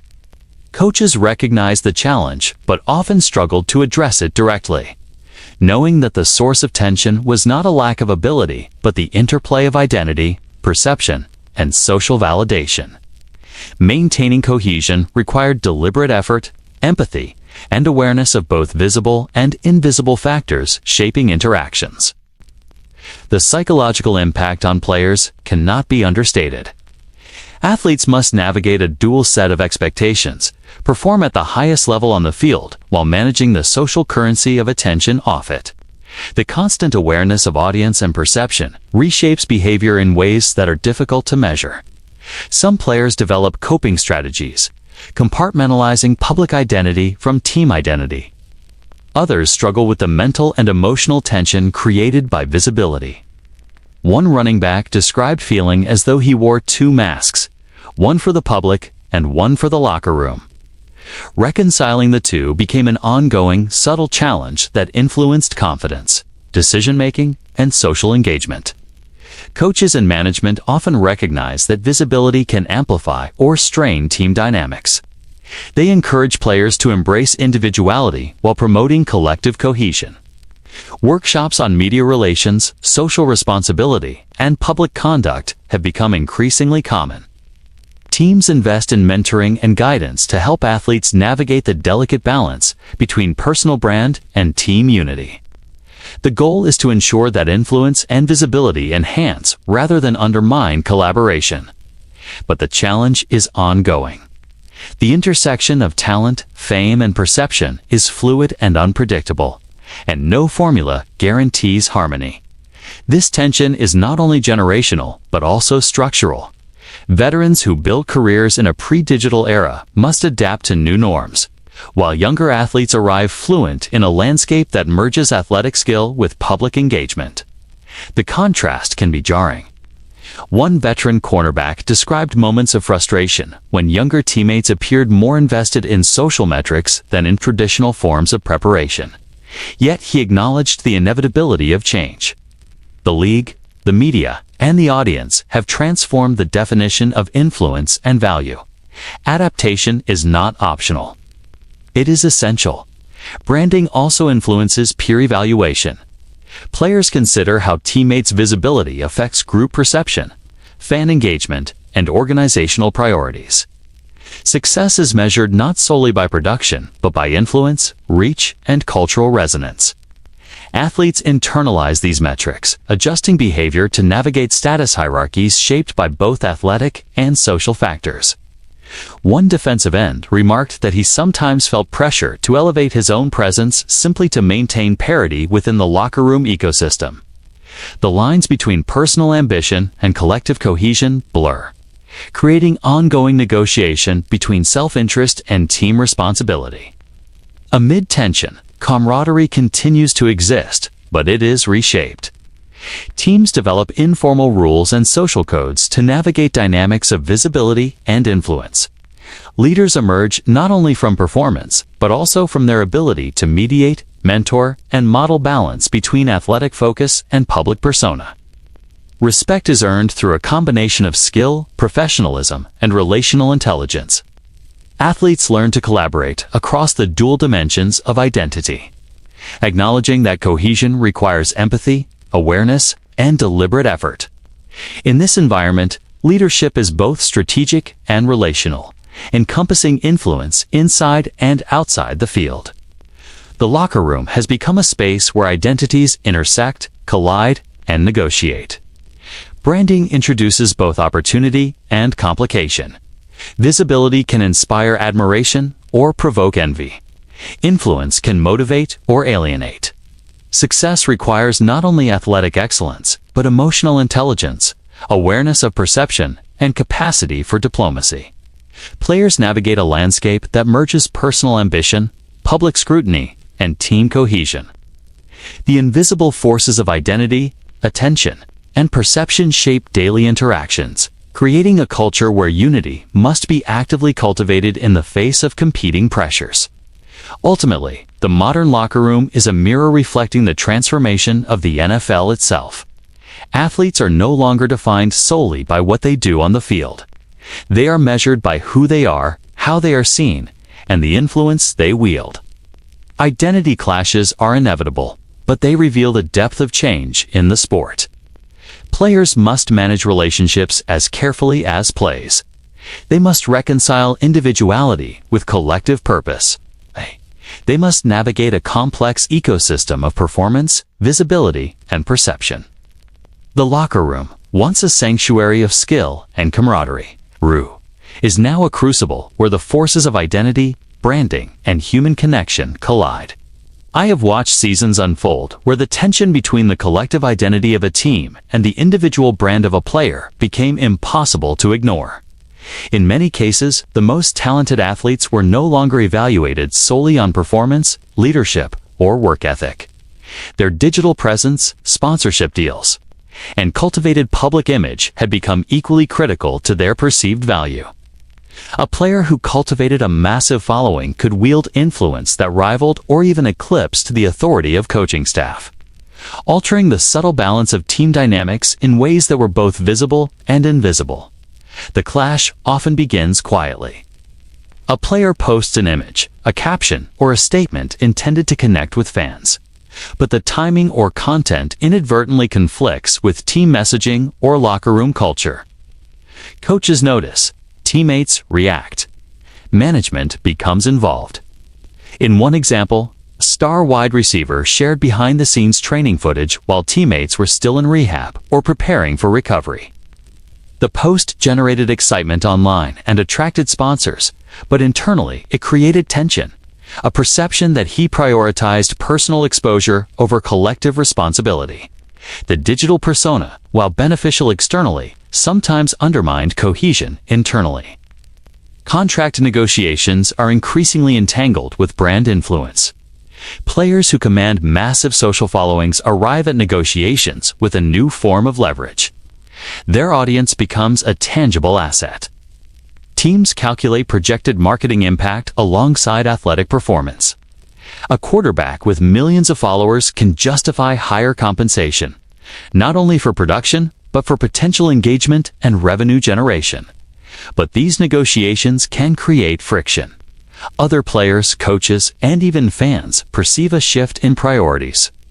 A contract becomes less about the contribution on the field and more about influence, raising questions about fairness, value, and hierarchy. The league itself is acutely aware of the challenge. The NFL has historically controlled narratives tightly, shaping public perception through official channels and media partnerships. Today, individual players disrupt that system. When a player posts content that contradicts team messaging, the league faces a dilemma: respect player autonomy or enforce centralized control. One veteran executive explained that the NFL struggles to balance freedom of expression with brand consistency, particularly when high-profile players can drive attention that eclipses the league's own campaigns. Authority has been redistributed, subtly but irreversibly, creating tension between centralized leadership and individual visibility. The pressure is multidimensional. A player may be celebrated for personal brand initiatives, yet criticized internally for appearing self-promotional or disconnected from team priorities. One linebacker recounted feeling caught between loyalty to teammates and the economic imperative to maintain engagement online. He described the balancing act as a form of negotiation that exists continuously, in practice, meetings, and public appearances. Every action requires assessment. Does this support team culture, reinforce my personal brand, or risk undermining relationships? The constant calibration is mentally taxing and emotionally complex. cases of conflict between team and brand can escalate.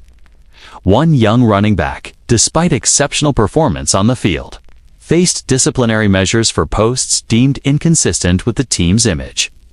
Management argued that his public persona distracted from organizational cohesion and undermined authority.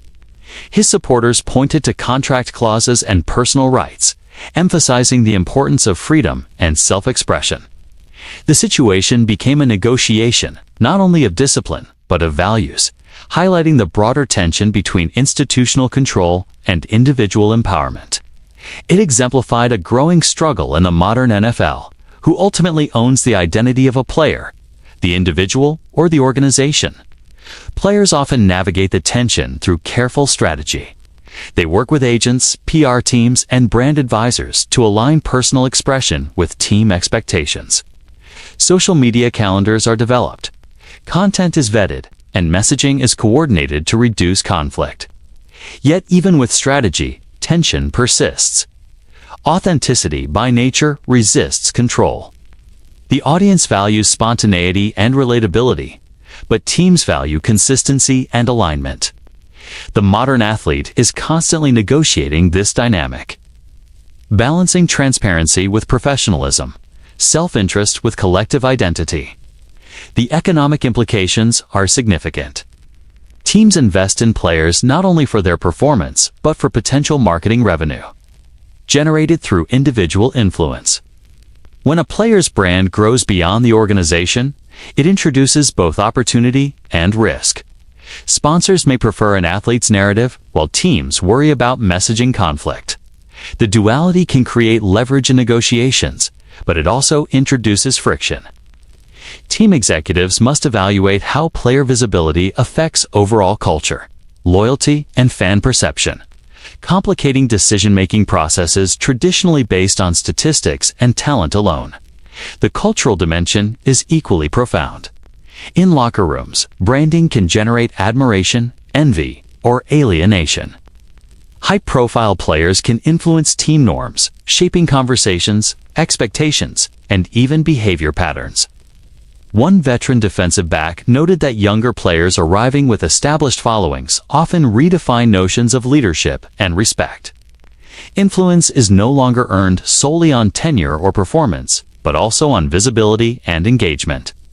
The metrics of authority have evolved, producing new hierarchies and social structures within teams. At the league level, the NFL has implemented guidelines for player conduct in digital spaces, emphasizing professionalism, brand alignment, and accountability. Still, enforcement is challenging. The digital landscape is fluid, public, and immediate. Players post, comment, and interact in ways the league cannot fully control. Attempts to regulate visibility, whether through fines or directives, have met resistance. Athletes and their representatives increasingly assert autonomy over personal image, framing social presence as a right, a tool, and a component of economic value. This tension reflects a fundamental shift. The league is no longer the sole gatekeeper of narrative, perception, or influence. For the players themselves, the conflict between team loyalty and personal brand is deeply personal. It tests judgment, integrity, and emotional intelligence. One quarterback reflected on the challenge of maintaining authentic relationships with teammates, while cultivating a persona that drives engagement, endorsements, and influence.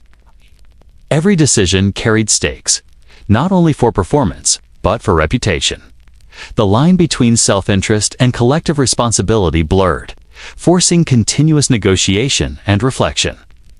The psychological burden of aligning personal and institutional priorities is subtle, pervasive, and emotionally taxing. In practice, some teams have embraced the dual reality. Organizations now provide structured support for social media, branding, and public engagement. Players are encouraged to develop influence strategically, generating revenue while enhancing team exposure.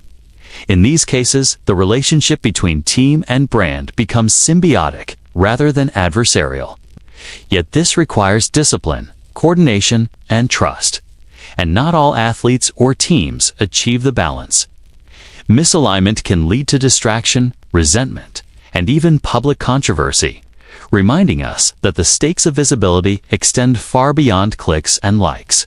Ultimately, the tension between the team and the player's brand illustrates a broader transformation in professional football. The sport, once defined by physical talent, discipline, and on-field performance, now exists alongside a parallel economy of influence, engagement, and perception. Players must navigate dual responsibilities, to themselves and their public, to their teammates and their organizations. Success is measured not only in yards and wins, but in alignment, visibility, and influence. The modern athlete operates in a space that is both competitive and performative, athletic and corporate, personal and public. In the NFL of today, identity is multidimensional.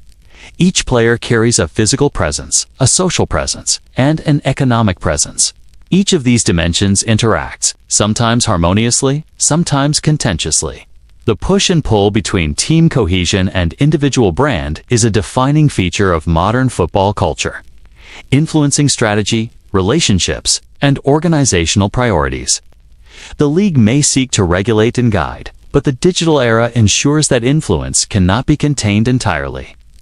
Players have become architects of their own narrative, even when it challenges tradition. This dynamic is far from hypothetical.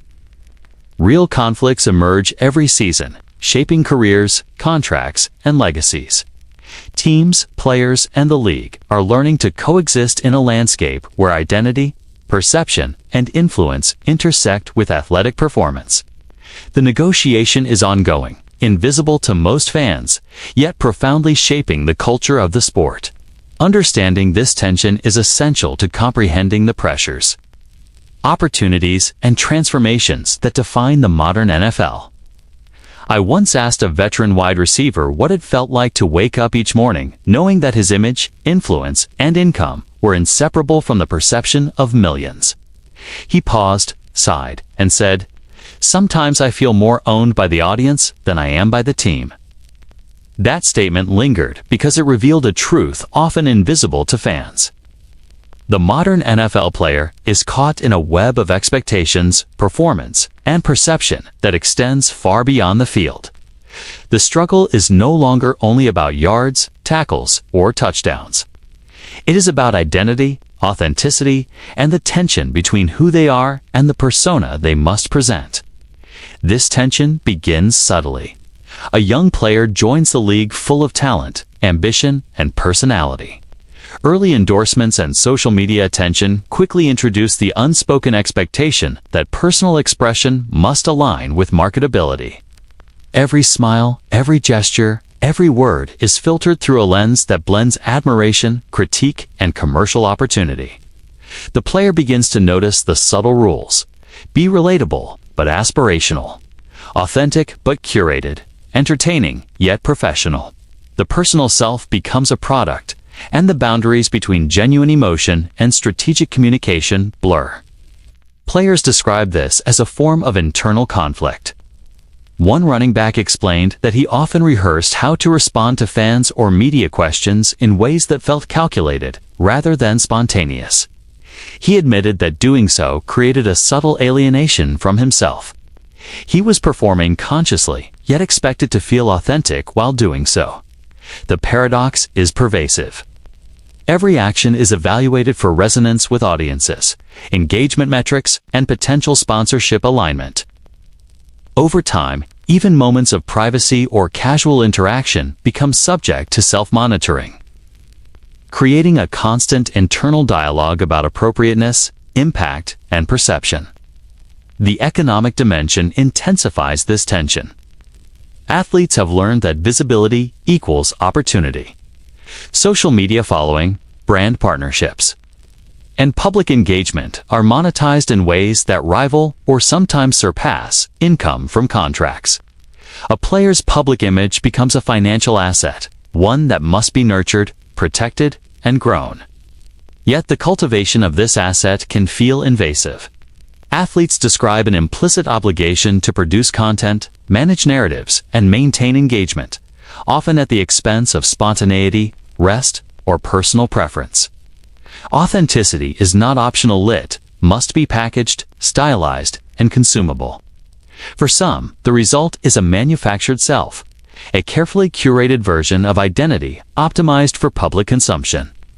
A quarterback I spoke with admitted that he often feels like a character in his own life, performing not only for fans, but for sponsors, teammates, and league executives.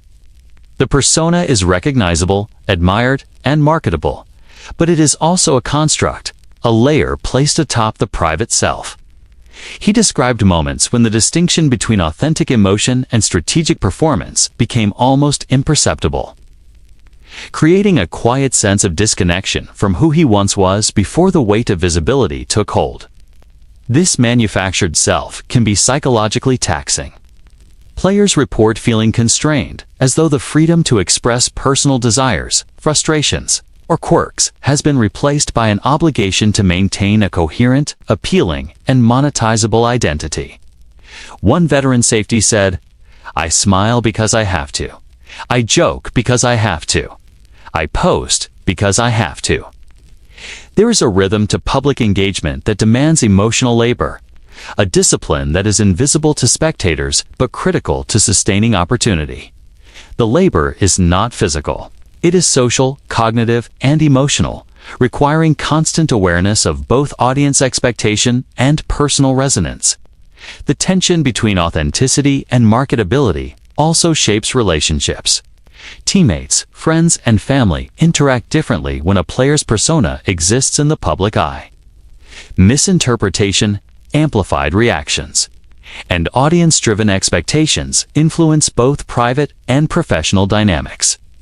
One wide receiver noted that casual jokes or candid moments were sometimes avoided for fear they could be misconstrued, shared, or misrepresented. The boundaries between personal and public life blur, producing a sense of vigilance that persists beyond training, practice, and games. The manufactured self extends into spaces once reserved for unfiltered identity. Athletes have spoken openly about the feeling of being owned by their audience. One young defensive back described reading comments from fans and followers as if they were a set of instructions, a map for how to behave, speak, or even feel. The feedback loop is immediate, relentless, and emotionally significant. Positive reinforcement encourages the continuation of curated behavior, while criticism can generate anxiety, doubt, or overcorrection. Every interaction, no matter how small, carries amplified weight, reinforcing the sense that public perception has become a form of ownership over personal expression. Media and sponsorship expectations exacerbate this phenomenon. Players are guided, sometimes pressured, to maintain consistent messaging, support causes, and display a public persona aligned with strategic goals. Content is not casual. It is intentional, often crafted in consultation with agents, PR teams, or advisors. One quarterback admitted that he frequently rehearsed posts or captions multiple times, evaluating tone, language, and potential interpretation before sharing. The process is meticulous, and yet the expectation is that it feels natural, authentic, and spontaneous. The contradiction is subtle but persistent. Perform calculated authenticity while appearing effortlessly genuine. The tension affects mental health and self-concept. Athletes describe moments of identity dissonance, the quiet realization that the public persona has begun to shape the private self. Some report feelings of isolation, exhaustion, or self-monitoring that extend beyond the playing season. One running back explained that he often questioned which version of himself was real: the player the audience adores, or the man he knows in private.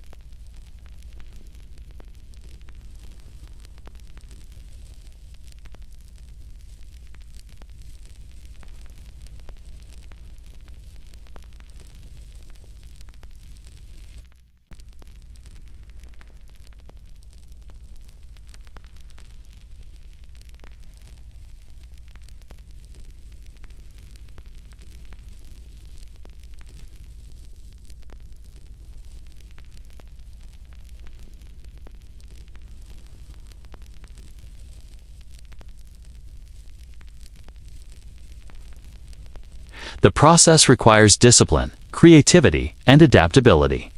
In this context, the manufactured self is not purely performative.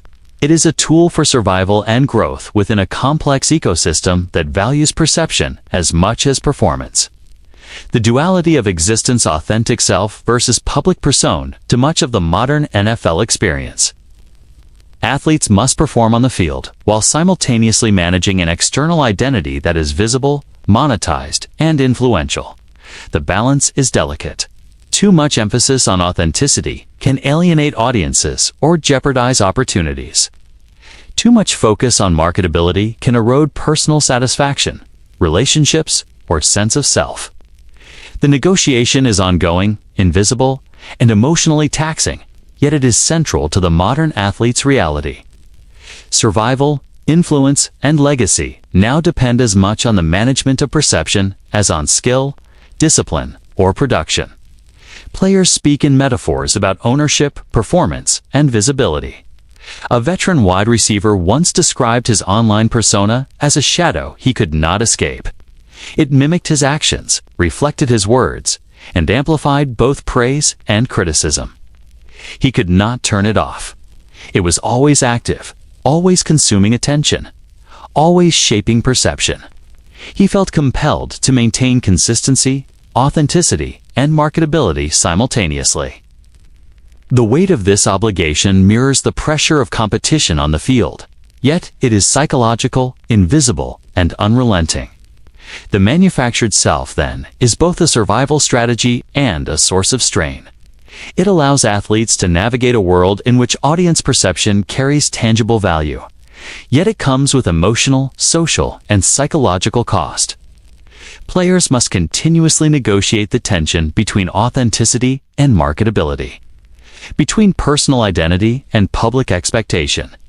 Every post, every gesture, every appearance becomes a component of a complex performance with consequences that ripple across relationships, opportunity, and self-concept. It is a new kind of labor, invisible yet essential, that defines the modern NFL experience. The phenomenon of the manufactured self highlights a fundamental transformation in professional sports. Athletes are no longer only competitors. They are performers, influencers, and entrepreneurs, simultaneously navigating the physical and social dimensions of visibility. Authenticity, once a private luxury, is now a strategic decision. The public, the league, sponsors, and teammates all shape expectations. In this environment, identity becomes negotiable, performative, and constantly under construction. The NFL, at its core, is now a stage where the lines between self and brand are irreversibly intertwined. I have spoken to players who describe the experience of seeing everything they had built dissolve in a matter of hours. One veteran tight end recalled waking up to a storm of criticism, shares, and viral commentary after a misinterpreted comment during an interview. Within the day, sponsorships had been paused, endorsements quietly retracted, and his social media feed had become a minefield of scrutiny. He told me, "It was as if the world I had carefully constructed vanished overnight. The digital attention that once fueled opportunity turned into a source of isolation, anxiety, and doubt." Brand collapse is not just a financial risk. It is a psychological and emotional upheaval, a sudden inversion of identity and security. The fragility of a personal brand is inherent to its construction. Every post, every tweet, every public statement is a component of an intricate architecture designed to project appeal, authenticity, and relevance. Yet that architecture exists in a volatile space, vulnerable to reinterpretation, miscommunication, or controversy. A single moment, a joke misread, a gesture misunderstood, or a private comment leaked can trigger a cascade that undermines years of effort. Players describe the sensation as both surreal and deeply personal, a form of public unmasking that exposes vulnerability in real time. Sponsorships are particularly sensitive to perceived risk. Contracts with major brands often include morality clauses or stipulations regarding public conduct. When a player becomes the subject of negative attention, the consequences are immediate and tangible.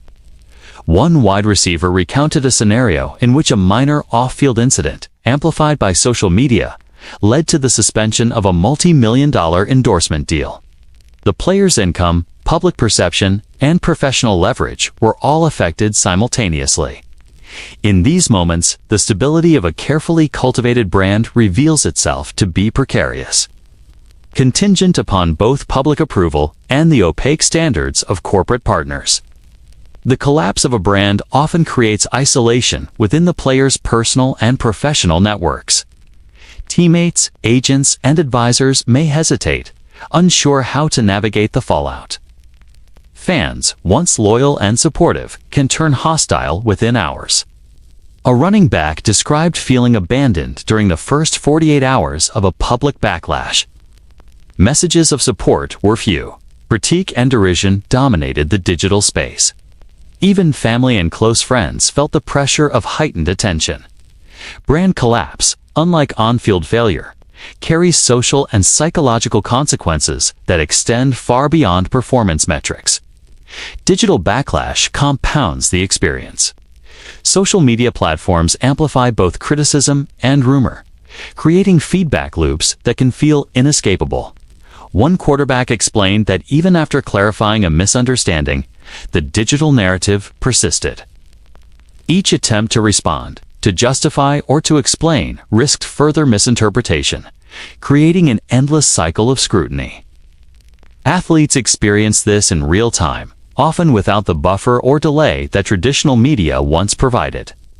The immediacy of digital attention magnifies both perception and emotion, transforming a singular incident into a prolonged ordeal that affects mental well-being and professional standing. The psychological effects of brand collapse are profound. Players report anxiety, depression, and a pervasive sense of vulnerability. The persona that was once a source of pride and security becomes a source of stress and shame. One defensive back described feeling trapped by his own visibility, as if the digital audience had gained control over his emotions and decisions. The pressure to perform, maintain image, and navigate public scrutiny becomes compounded by fear and uncertainty.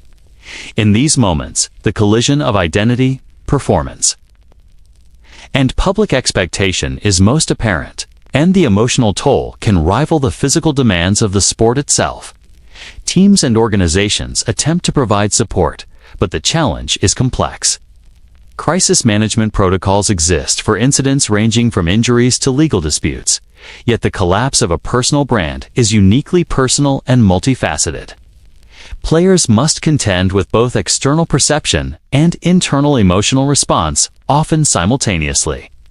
One veteran safety noted that organizational guidance is helpful, but cannot entirely shield a player from the emotional impact of public backlash.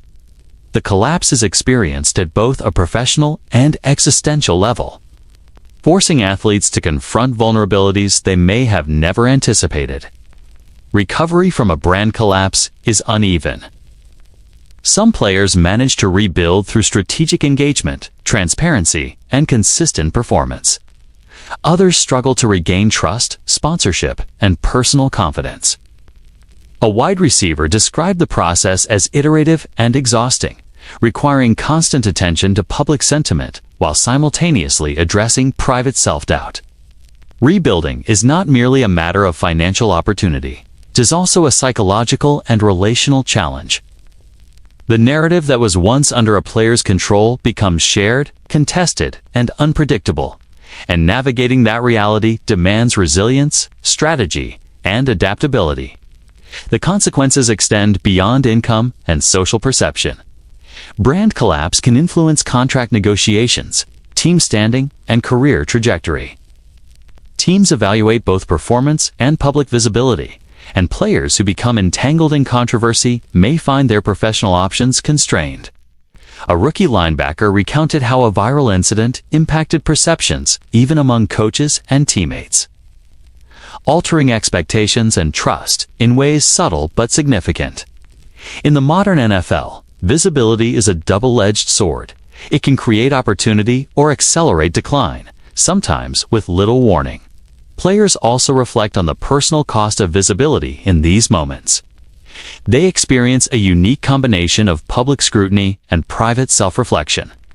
One veteran quarterback remarked, "It is like standing in a spotlight you cannot escape."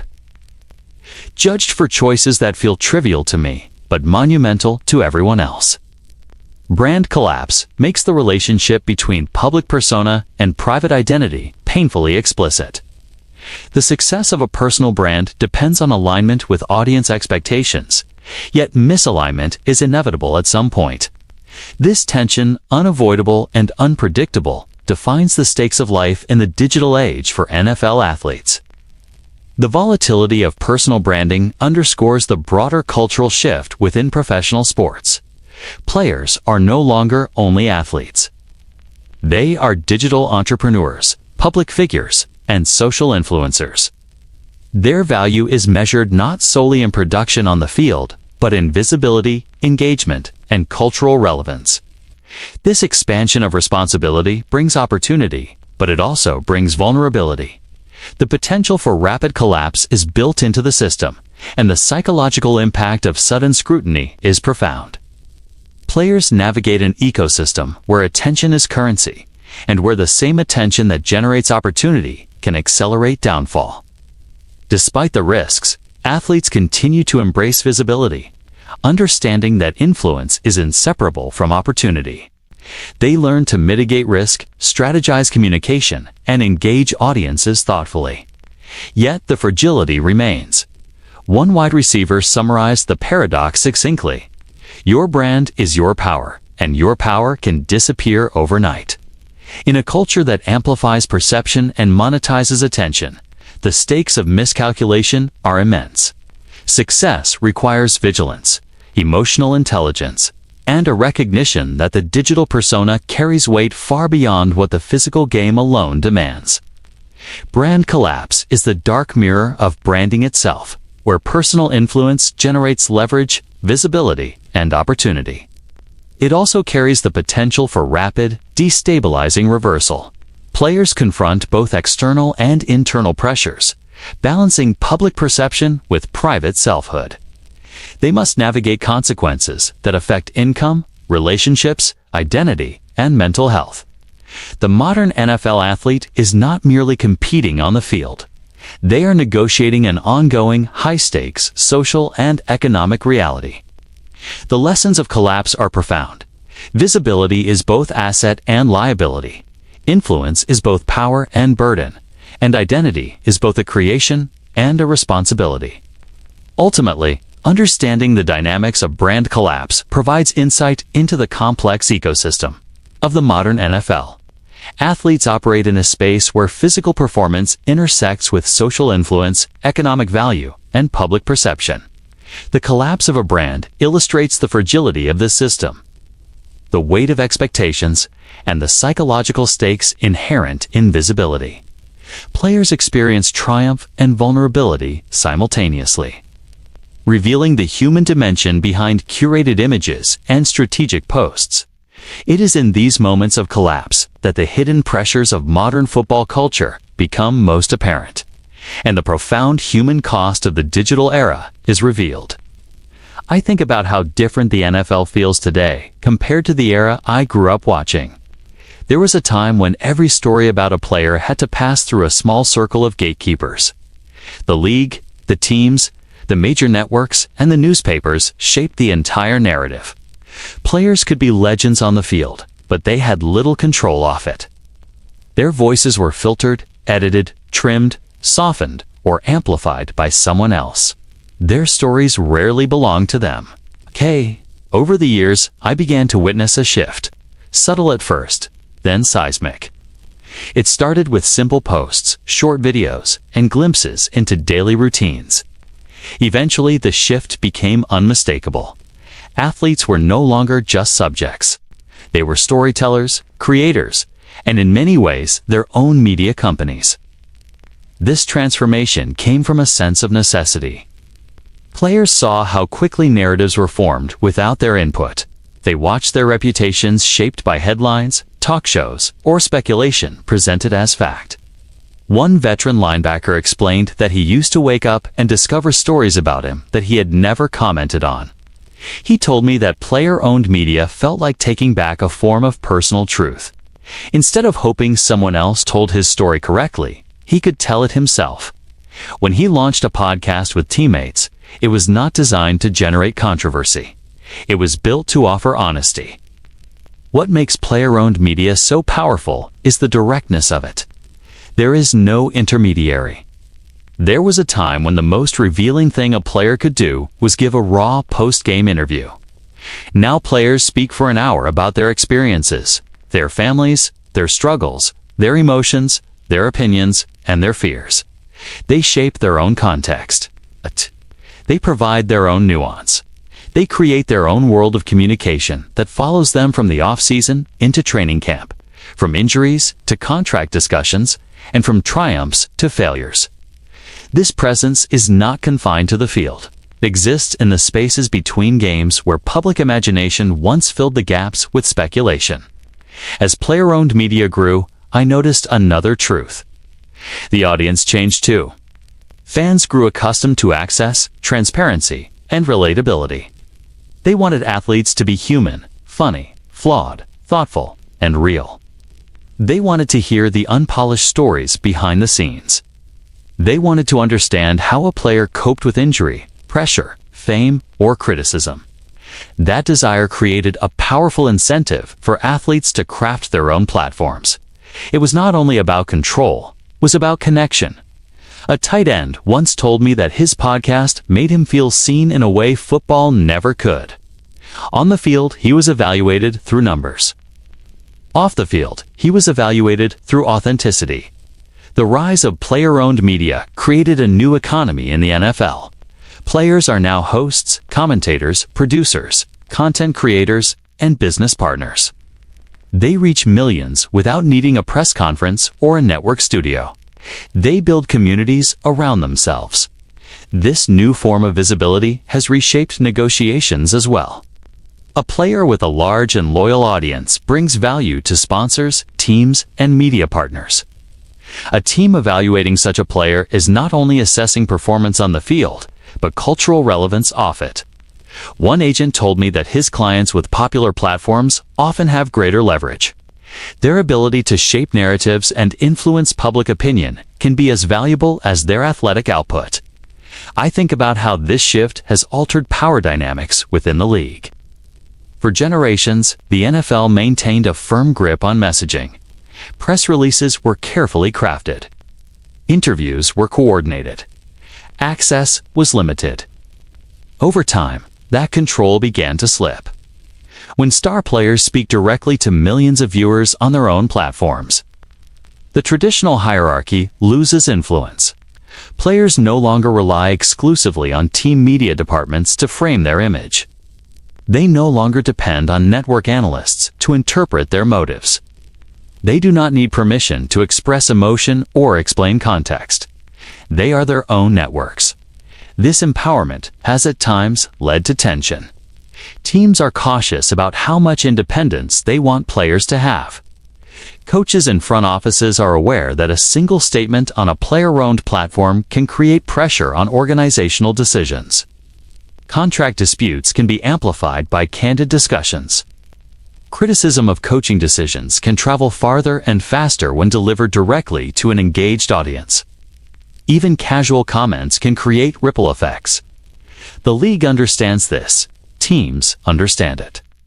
They cannot stop players from speaking, but they must learn to navigate a world where the players' voices carry further than ever before. One of the most striking developments is the emergence of player-run production companies. Several athletes now operate studios that produce documentaries, series, interviews, and lifestyle content. This is not a side project. It is a strategic extension of their identity. A quarterback who owns a production company explained that he wanted to build something that outlasted his career. He wanted to tell stories from the perspective of those who lived them. He wanted athletes to have full creative control. His studio now works with players across multiple sports, creating content that reflects the realities of their experiences rather than the assumptions of outsiders. The growth of these companies challenges long-standing assumptions about who gets to document sports. It creates a new layer of authority. When athletes produce their own media, they claim space in the cultural narrative that once excluded them. They do not wait for networks to greenlight documentaries. They create their own. They do not wait for journalists to explore topics close to their lives. They explore them themselves. They expand the possibilities of representation, showing audiences the complexities of life within the league that traditional coverage often overlooks. There is another side to this evolution that deserves acknowledgement. Player-owned media demands time, effort, planning, and vulnerability. It requires athletes to manage production schedules, content planning, branding strategies, and public expectations. They must navigate the same pressures that any media creator does, while still performing at the highest level of their sport. The combination of these responsibilities can be overwhelming. A veteran cornerback confessed that running his platform felt like carrying another job. He loved the creative outlet, but he also recognized the toll it took on his free time and mental energy. The authenticity of player-owned media also brings emotional complexity. When athletes speak openly, they risk criticism not only for their performance, but for their personality and beliefs. Transparency comes at a cost.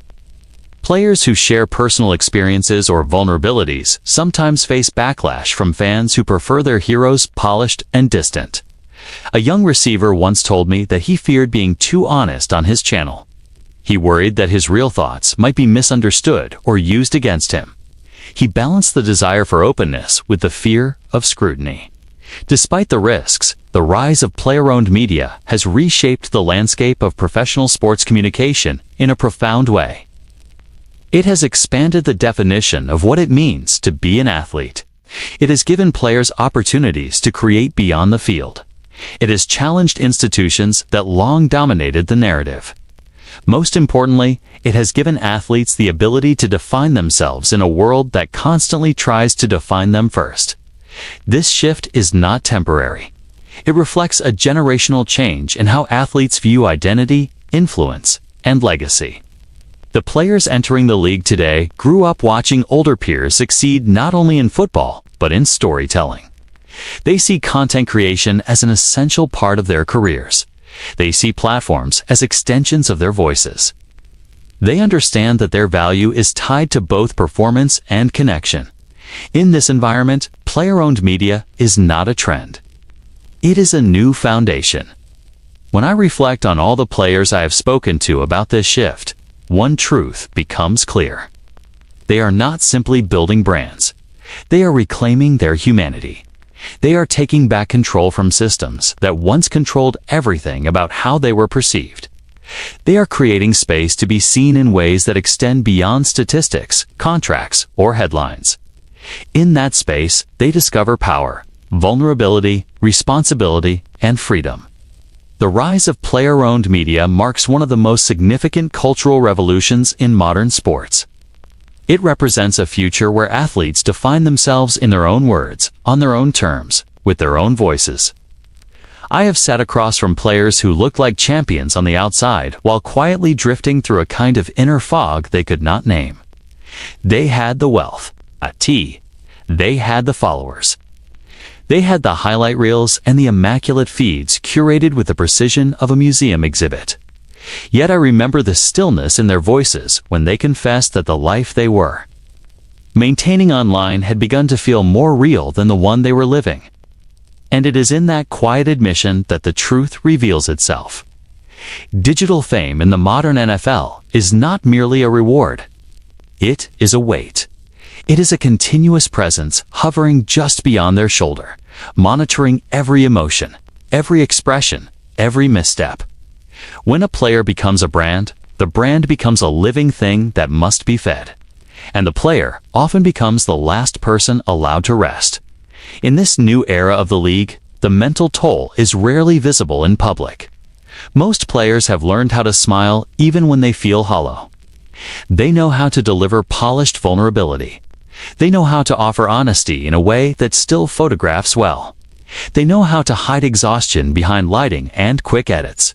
But when you strip away the carefully constructed surfaces, What remains are athletes who are often caught in a relentless cycle of public validation and private collapse. There is a profound loneliness in knowing that millions of people think they know you, and yet almost none of them truly do. And that loneliness grows heavier when the digital version of you begins to feel more celebrated and more loved than the real version ever could be. I think about the players who struggle with the demand to always appear grateful. They understand the privilege of their position, and they are reminded of it constantly. They are told that they should appreciate every moment because thousands of young athletes would give anything to be in their shoes. But gratitude does not cancel pressure.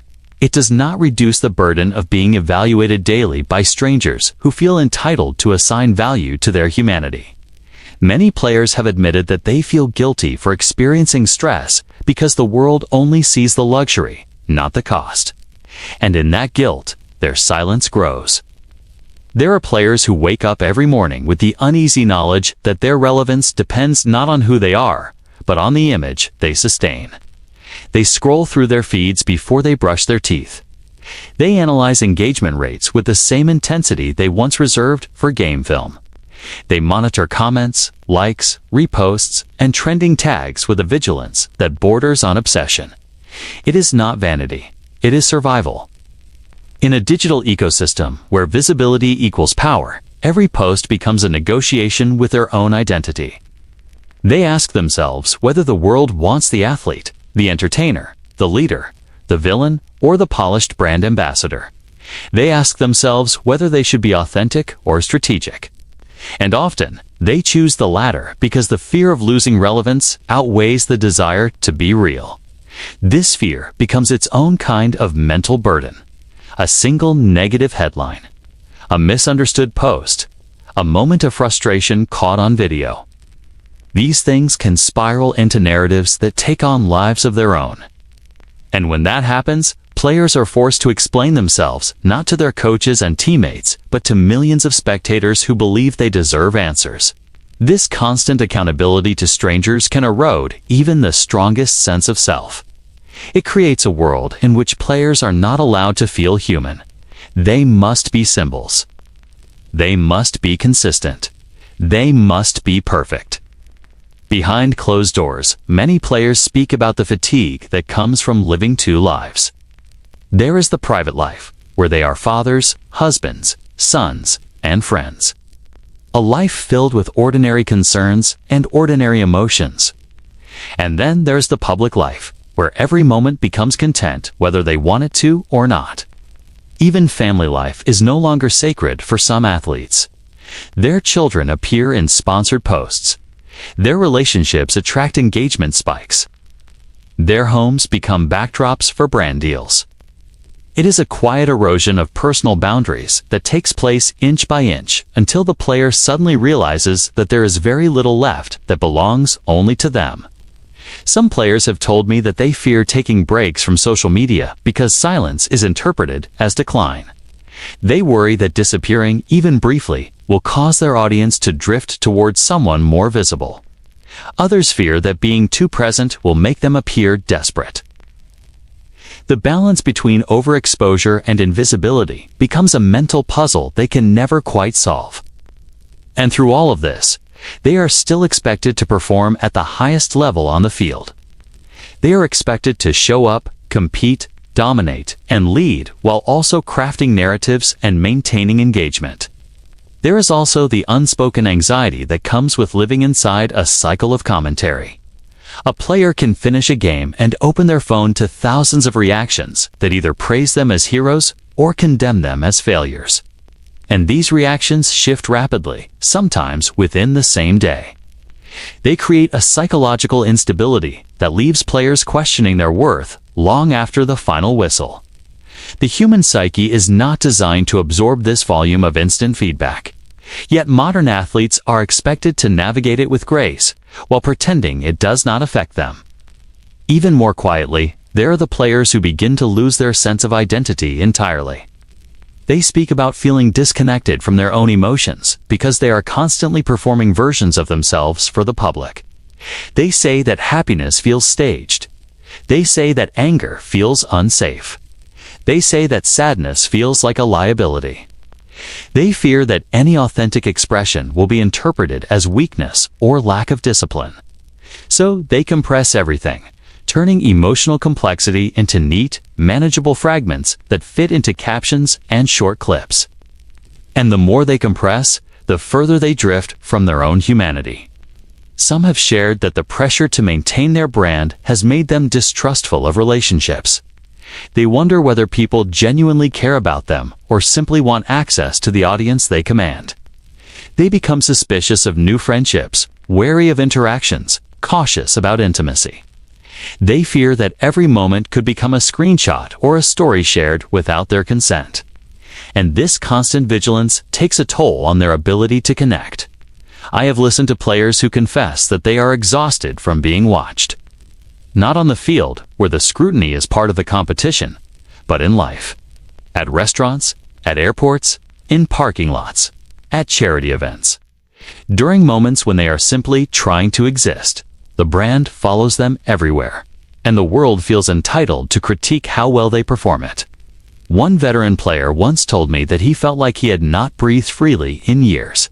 He said that every time he thought about unplugging from his brand, he imagined the opportunities he might lose.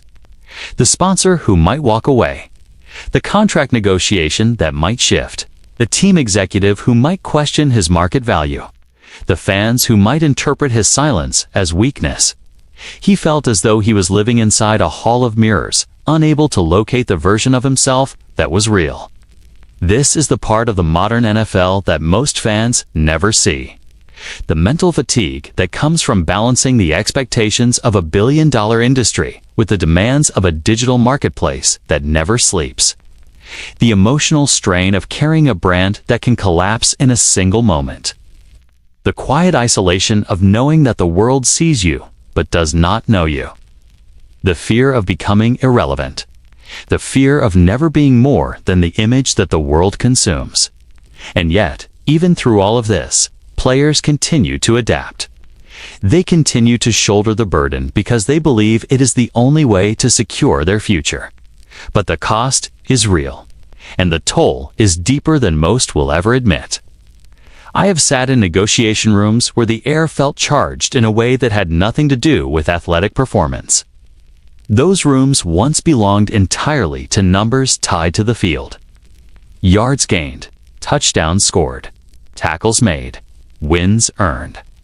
You could feel the rhythm of the league in the way executives presented arguments. They talked about durability, leadership, locker room presence. They talked about the football. But in the modern NFL, I have watched those same rooms transform into arenas where another metric has quietly taken the lead.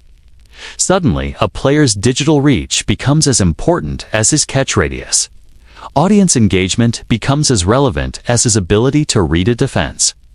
And the negotiating table becomes a place where two very different versions of an athlete collide. One is the player who has spent a lifetime earning his place on the field. The other is the brand he has built in the digital world. And sometimes the brand speaks louder. There is a moment in every negotiation now when someone in the room pulls out a report filled with analytics that have nothing to do with football. They show graphs of follower growth. They show charts mapping engagement spikes after big games. They show comparisons between the athlete and other players at his position. It is not enough anymore to be productive. You must also be visible. You must attract attention. You must move culture. And whether a player intends to or not, his online presence becomes a bargaining chip that agents wield with increasing precision. I have watched agents who once focused solely on film breakdowns now walk executives through detailed audience profiles. They highlight demographic reach. They highlight regional influence. They highlight how many potential customers a player can push toward a sponsor without anyone spending a dollar on traditional advertising. In this era, players are not just competitors. They are distribution channels. And the negotiation becomes less about what a player does for the team and more about what he does for the entire organization's ecosystem. Teams have embraced this shift with an almost startling enthusiasm. They understand that a player with a massive following brings something that cannot be coached or replicated. He brings relevance. he brings buzz. He brings immediate cultural presence. And in a league that depends on momentum and storylines, the player who can command attention becomes a different kind of asset. I've seen executives calculate not only game performance projections, but also digital projections. They factor in what kind of merchandise boost a player can deliver. They evaluate the ripple effects of his personality. They even monitor how many international viewers he might attract. In these rooms, the player's brand becomes a currency that shapes the financial landscape of his career. In one negotiation, I witnessed a team executive quietly admitted that they were willing to offer an additional $3 million.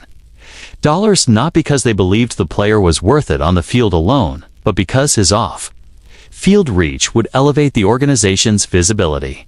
He said that the player's digital presence would pay for itself in ways traditional contracts never could.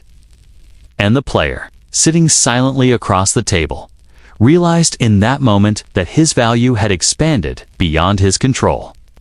It was no longer just about performance. It was about perception. It was about the world he had built online and how the league planned to use it. But this new dynamic creates tension that players often feel more deeply than anyone acknowledges. When you begin to understand that your worth is tied not only to your craft but to your brand, you start to question what part of your identity is driving your future. You wonder whether teams see you as an athlete or as a marketing vehicle. You wonder whether your performance matters as much as your ability to stay relevant on platforms that were never designed for emotional stability. And you wonder whether your silence in the off-season might cost you in ways that no coach ever explained. Some younger players enter these negotiations with a confidence that comes from growing up in the digital world. They understand the mechanics. They know how to build communities. They know how to speak directly to their audience without needing the league's amplification. They see their following as a shield that gives them leverage previous generations never had. And they use that leverage unapologetically. They ask for more. They expect more. They know that their presence elevates the organization even before they play a single down. But veterans sometimes struggle with this evolution. They feel the shift as a kind of quiet threat. Their careers were built in an era where respect was earned through production and consistency. Now they watch younger teammates with half their experience but twice their digital influence secure deals they themselves once fought for. They face the reality that, in the modern negotiation, being good is no longer enough. You must also be marketable. You must also be visible. And that realization can alter the way a player views both himself and the league that shaped him. Agents, too, have evolved. They use digital metrics with surgical precision. They present them as undeniable proof of value. They understand that teams fear missing out on cultural relevance. They know that executives are under pressure to prove their ability to attract attention. So agents position their clients as more than athletes. They present them as brands ready to expand the team's footprint.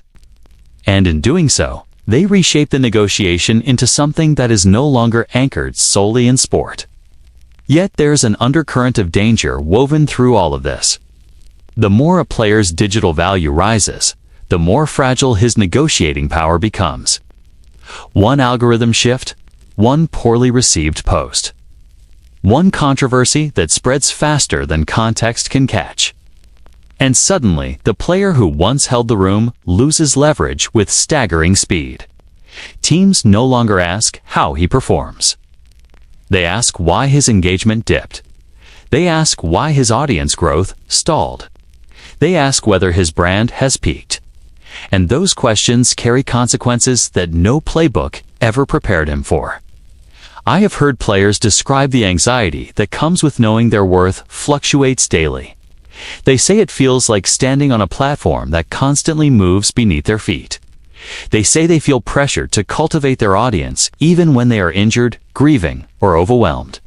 They say it feels unnatural to negotiate a contract based on a version of themselves that exists on a screen. And they worry that the league will never see them as more than the sum of their metrics.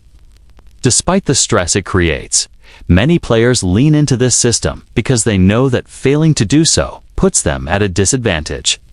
In a league where careers remain brutally short, they do whatever it takes to secure longevity. They play the game beyond the field. They embrace the digital economy even as it erodes their sense of stability. They negotiate not only for financial security, but also for recognition in a world that rewards visibility above all else. This is the paradox of negotiating in the digital age.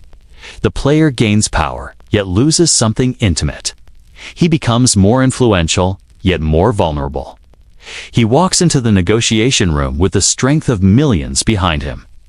Yet he walks out wondering whether the people sitting across from him ever saw the athlete or simply the brand. And each time he signs a contract shaped by metrics that have nothing to do with the sport he trained his entire life to master, he feels the line between player and product blur a little more. This is the reality the modern NFL now operates within. A reality where performance matters, but presence matters more. A reality where influence becomes part of the financial calculus. A reality where followers can elevate a player's future just as easily as they can complicate it. And the negotiation table has become the place where all of those forces converge. There are players in this league who move through the modern landscape like shadows, men who have chosen to step away from the noise instead of chasing it. I have always been drawn to them because they remind me of an older NFL, a quieter NFL, a league built on the simple and brutal clarity of performance. These are the athletes who do not post every workout and who do not reveal their personal lives in curated fragments. They avoid cameras when they can. They rarely give interviews unless required. They see the modern branding race as something foreign, something that dilutes the purity of the game they grew up loving. And in the middle of a culture defined by attention, their silence becomes a statement louder than any endorsement. I have watched these players walk into locker rooms where half the team is planning content strategies, while others film behind-the-scenes footage or collaborate with media crews. The quiet ones lace their cleats in silence. They finish practice and leave through the side door. They drive home without taking a single photo. Their identity remains rooted in the game, not the world built around it. And yet, they feel the shift in the air. They know the league no longer operates the way it once did. They know silence can cost them. There was a linebacker I spoke to who refused to join any social platform. He said he did not want his life to become a performance off the field. He valued privacy more than exposure. He believed that the moment he presented himself online, he would lose something he could never get back. And he had seen enough teammates fall into the cycle of chasing validation to know that he wanted no part of it. But when his contract year approached, he felt the weight of that decision in ways he never expected. His agent told him that teams valued his production, but questioned his market influence. He was told that sponsors preferred players with greater visibility. He began to understand that his silence came with a price, and that price was negotiation leverage. He was not alone. Many quiet players face the same invisible disadvantage. Executives speak openly about the importance of cultural relevance. They want faces that can appear in campaigns. They want personalities that can drive engagement. Even if they value the athlete on the field, they also calculate the potential off-field. And the quiet ones often fail to register in those conversations. They are respected, but they are not elevated. They are admired, but they are not invested in with the same enthusiasm. They become part of the foundation, but rarely the face. Some players embrace that trade-off willingly. They choose anonymity because it protects their mental clarity. They say they sleep better without the pressure of maintaining an online persona. They say they perform better when their worth is not tied to likes or comments. They say they need the separation between who they are as men and who they are as athletes. These players describe the digital world as a kind of psychological trap that steals attention and fractures identity. They prefer the simplicity of preparation. They prefer the solitude of focusing on their craft. And they accept the financial consequences because they believe the cost of participating would be far greater. Others choose silence because of past wounds. One veteran receiver told me he deleted his accounts after a season filled with relentless criticism. Every dropped pass turned into a wave of personal attacks. Every game became a referendum on his character. He said the negativity seeped into his confidence. He began to fear mistakes, not because of coaches, but because of strangers online. He realized he was allowing people who had never stepped on a field to shape his sense of self. So he shut it all down. He reclaimed his peace. But when his next free agency period arrived, he found that teams questioned whether he could help with community outreach, merchandising efforts, or promotional partnerships. He discovered that in the NFL's branding economy, silence creates doubt. Yet there is something profoundly human about their resistance. They hold on to the idea that an athlete should be measured by his discipline and his resilience. They believe that identity should not be molded by market trends. They see the branding machine as something that strips away authenticity. And they fear that the more the league demands players become personalities, the more the core of the sport fades beneath the glow of entertainment. But this choice does not come without internal conflict. Some of these players carry a quiet insecurity about being overshadowed. They watch teammates secure deals and opportunities that have little to do with performance. They see younger players with massive followings leapfrog them in visibility. They know that cultural relevance shapes fan engagement, and fan engagement shapes organizational priorities. They do not resent the players who thrive in the branding ecosystem, but they sometimes question whether the league still has space for those who do not want to participate. There are coaches who appreciate the quiet ones. They say these players bring stability. They say they focus on the game without distraction. They say their presence grounds a team in a world filled with noise. But even those coaches acknowledge that the league's financial structure now relies on more than football. They admit that an athlete who attracts attention generates value beyond the field. And they know that organizations are adapting to the new reality. So while they praise the quiet ones for their demeanor, they understand the limitations that silence creates. Some players find ways to exist between the two worlds. They keep accounts, but rarely post. They allow their agencies to handle the branding while they distance themselves emotionally. They maintain a presence without investing in it. But even that limited engagement can feel unnatural. They describe posting as a chore, not an expression. They say it feels like performing a role they never auditioned for. And they worry that every image they share becomes another version of themselves they have to maintain. Yet despite their reservations, the quiet ones serve as an important reminder of what the NFL once represented. They embody the belief that greatness comes from discipline, not visibility. They represent the idea that some players want the game and nothing else. And their presence challenges the narrative that every athlete must become a brand to survive. Still, the league continues to evolve. The business continues to expand. And the pressure to participate intensifies with every season. The quiet ones know they cannot stop this shift. They can only choose whether to engage or step aside. Some will accept the consequences and continue to protect their anonymity. Others will eventually compromise because the financial stakes become too high. But all of them are navigating a landscape transformed by a force they never asked to confront. In many ways, their resistance reveals a deeper truth about the modern NFL. The league no longer revolves solely around competition. It now orbits around influence. And while some athletes thrive in that environment, others feel out of place. They remain committed to the purity of the sport, even as the world around them demands transformation. These quiet players remind us that identity in the NFL is no longer defined exclusively by performance. It is shaped by the choices athletes make in the digital age. And those choices carry consequences that extend far beyond the field. For some, the cost of branding is too high. For others, the cost of rejecting it is even higher. But all of them live at the crossroads of a league that continues to redefine what it means to be a professional athlete. Legacy was once a simple idea in the NFL. It lived in the grain of old film, in the memories of fans who watched greatness unfold, and in the statistics etched into the history books. It belonged to time, not to strategy. It grew naturally from a player's body of work. But as the digital age matured, legacy became something far more complex. It became something that players began shaping long before they retired.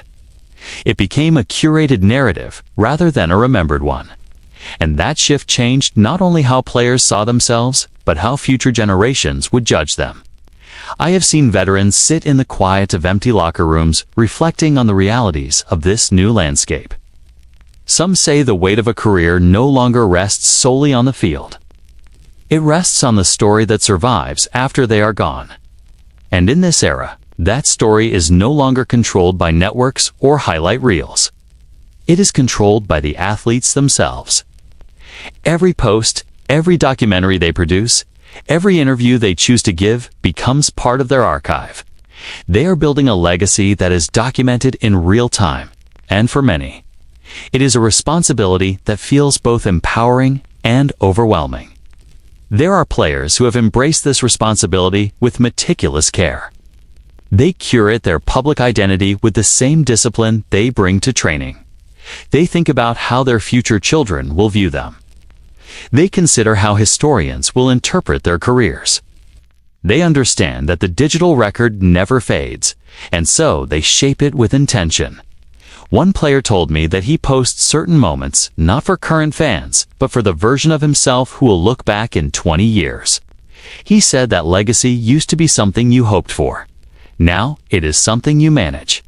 The impact of this shift is evident across the league. Younger players approach branding with a long-term mindset that was once reserved for superstars near retirement. They talk openly about the importance of preserving their story. They think about how they will be seen once they can no longer compete. For them, legacy is not defined by the final whistle, but by the digital footprint they leave behind. They understand that future fans might never see them play live, but will know them through clips, interviews, and carefully constructed online archives. This awareness creates a new kind of pressure. Some players feel they must be perfect, not only for the current season, but for the future record. They worry that a moment of frustration captured on camera will become a defining flaw. They worry that a poorly phrased comment will overshadow years of excellence. They fear that one viral clip will define what should have been a celebrated career. In many ways, legacy has become a silent opponent they face every day. It is always watching, always recording, always preserving. Others, however, find freedom in this shift. They see branding as a weapon that allows them to challenge narratives that once went uncorrected. In the past, a player misunderstood by the public often had little way to fight back.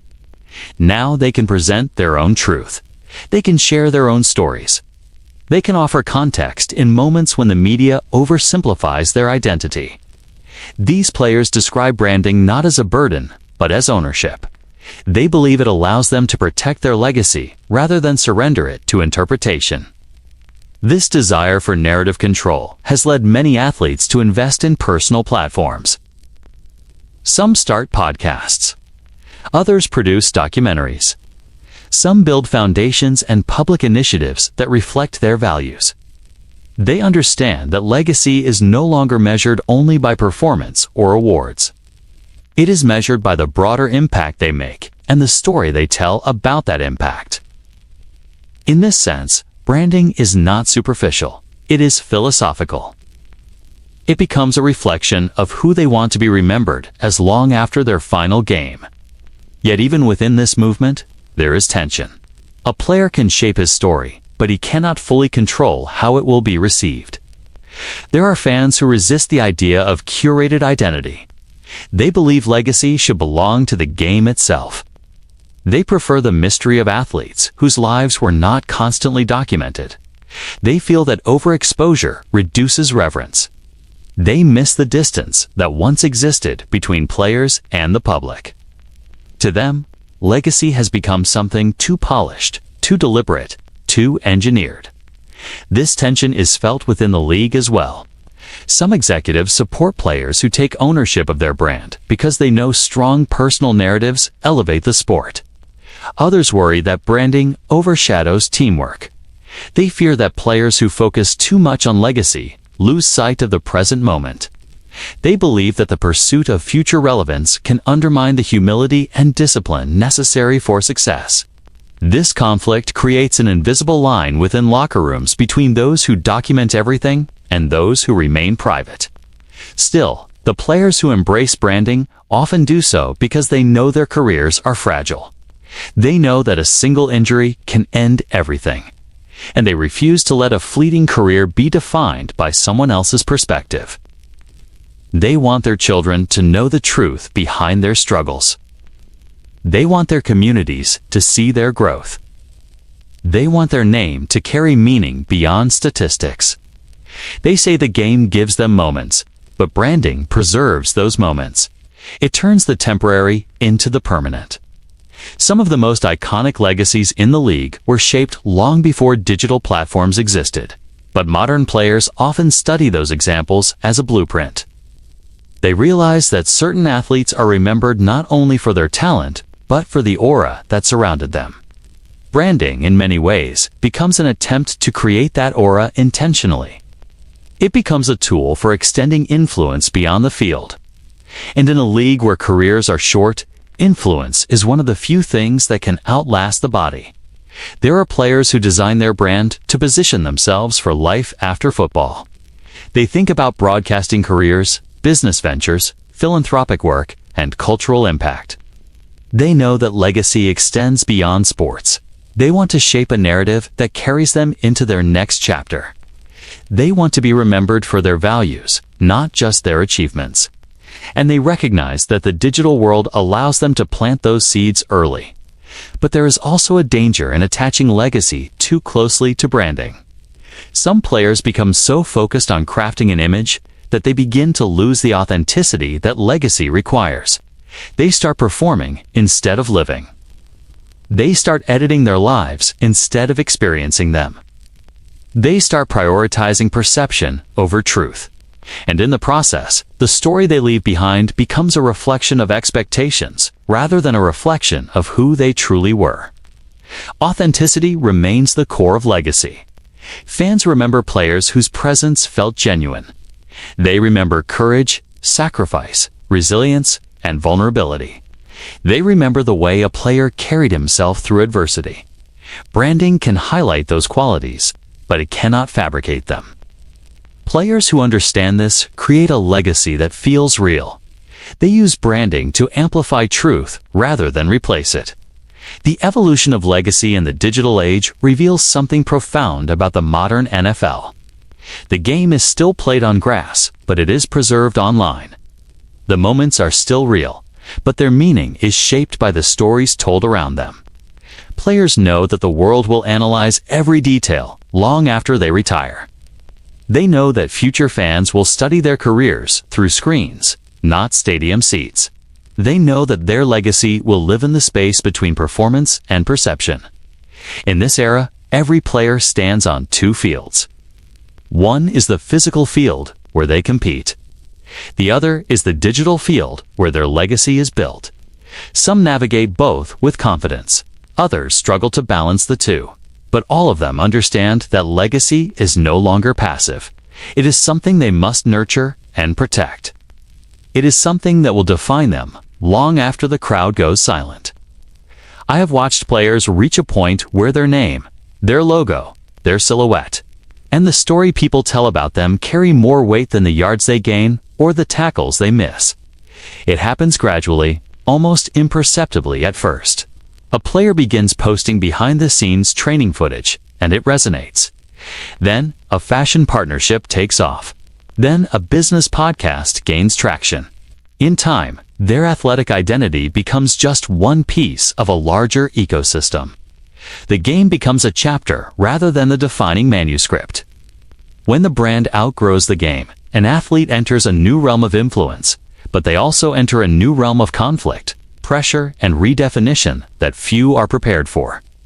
I've seen players reach this crossroads in different ways. For some, it comes from entrepreneurial ambition.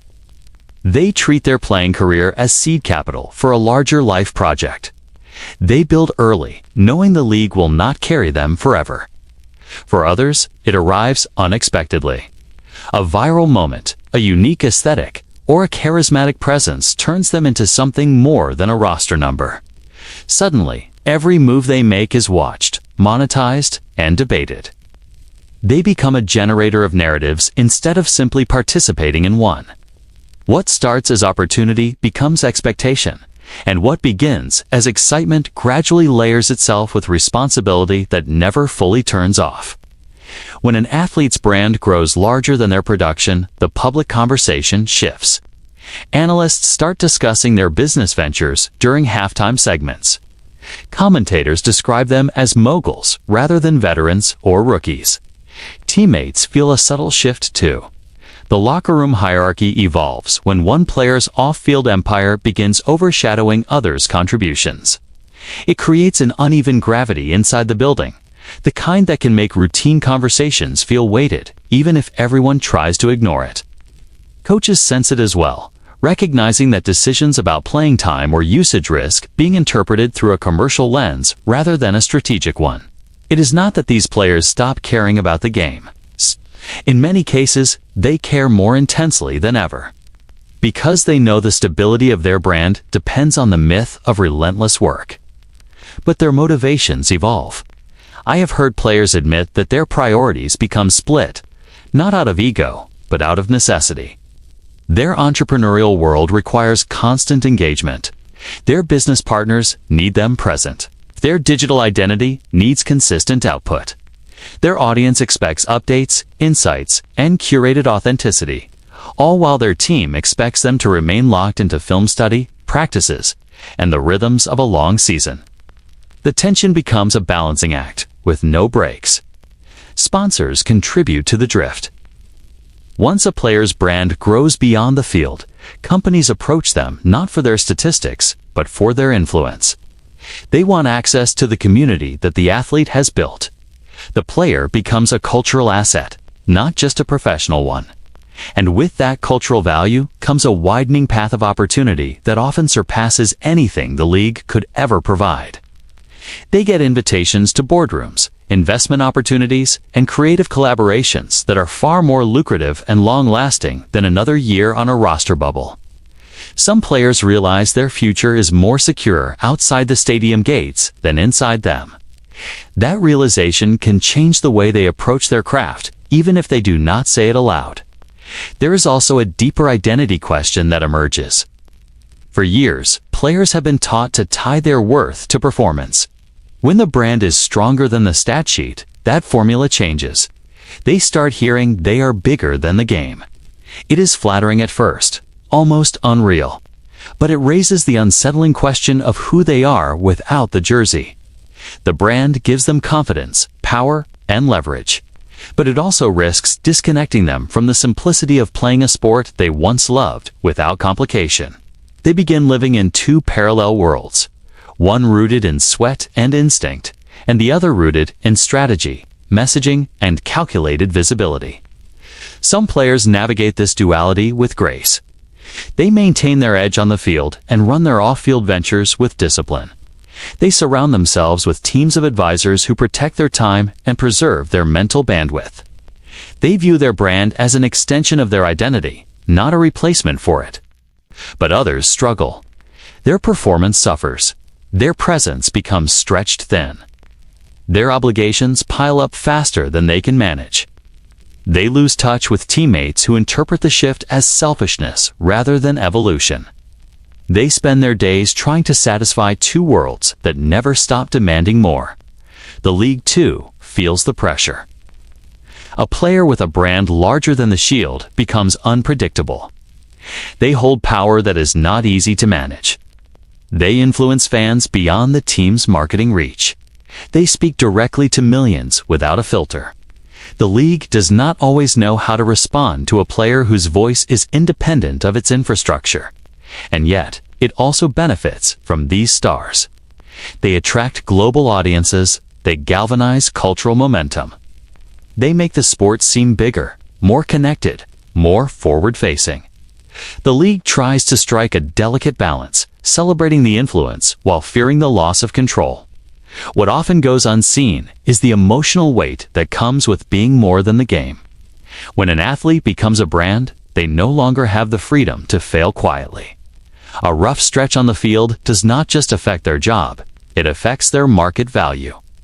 A minor mistake becomes a headline.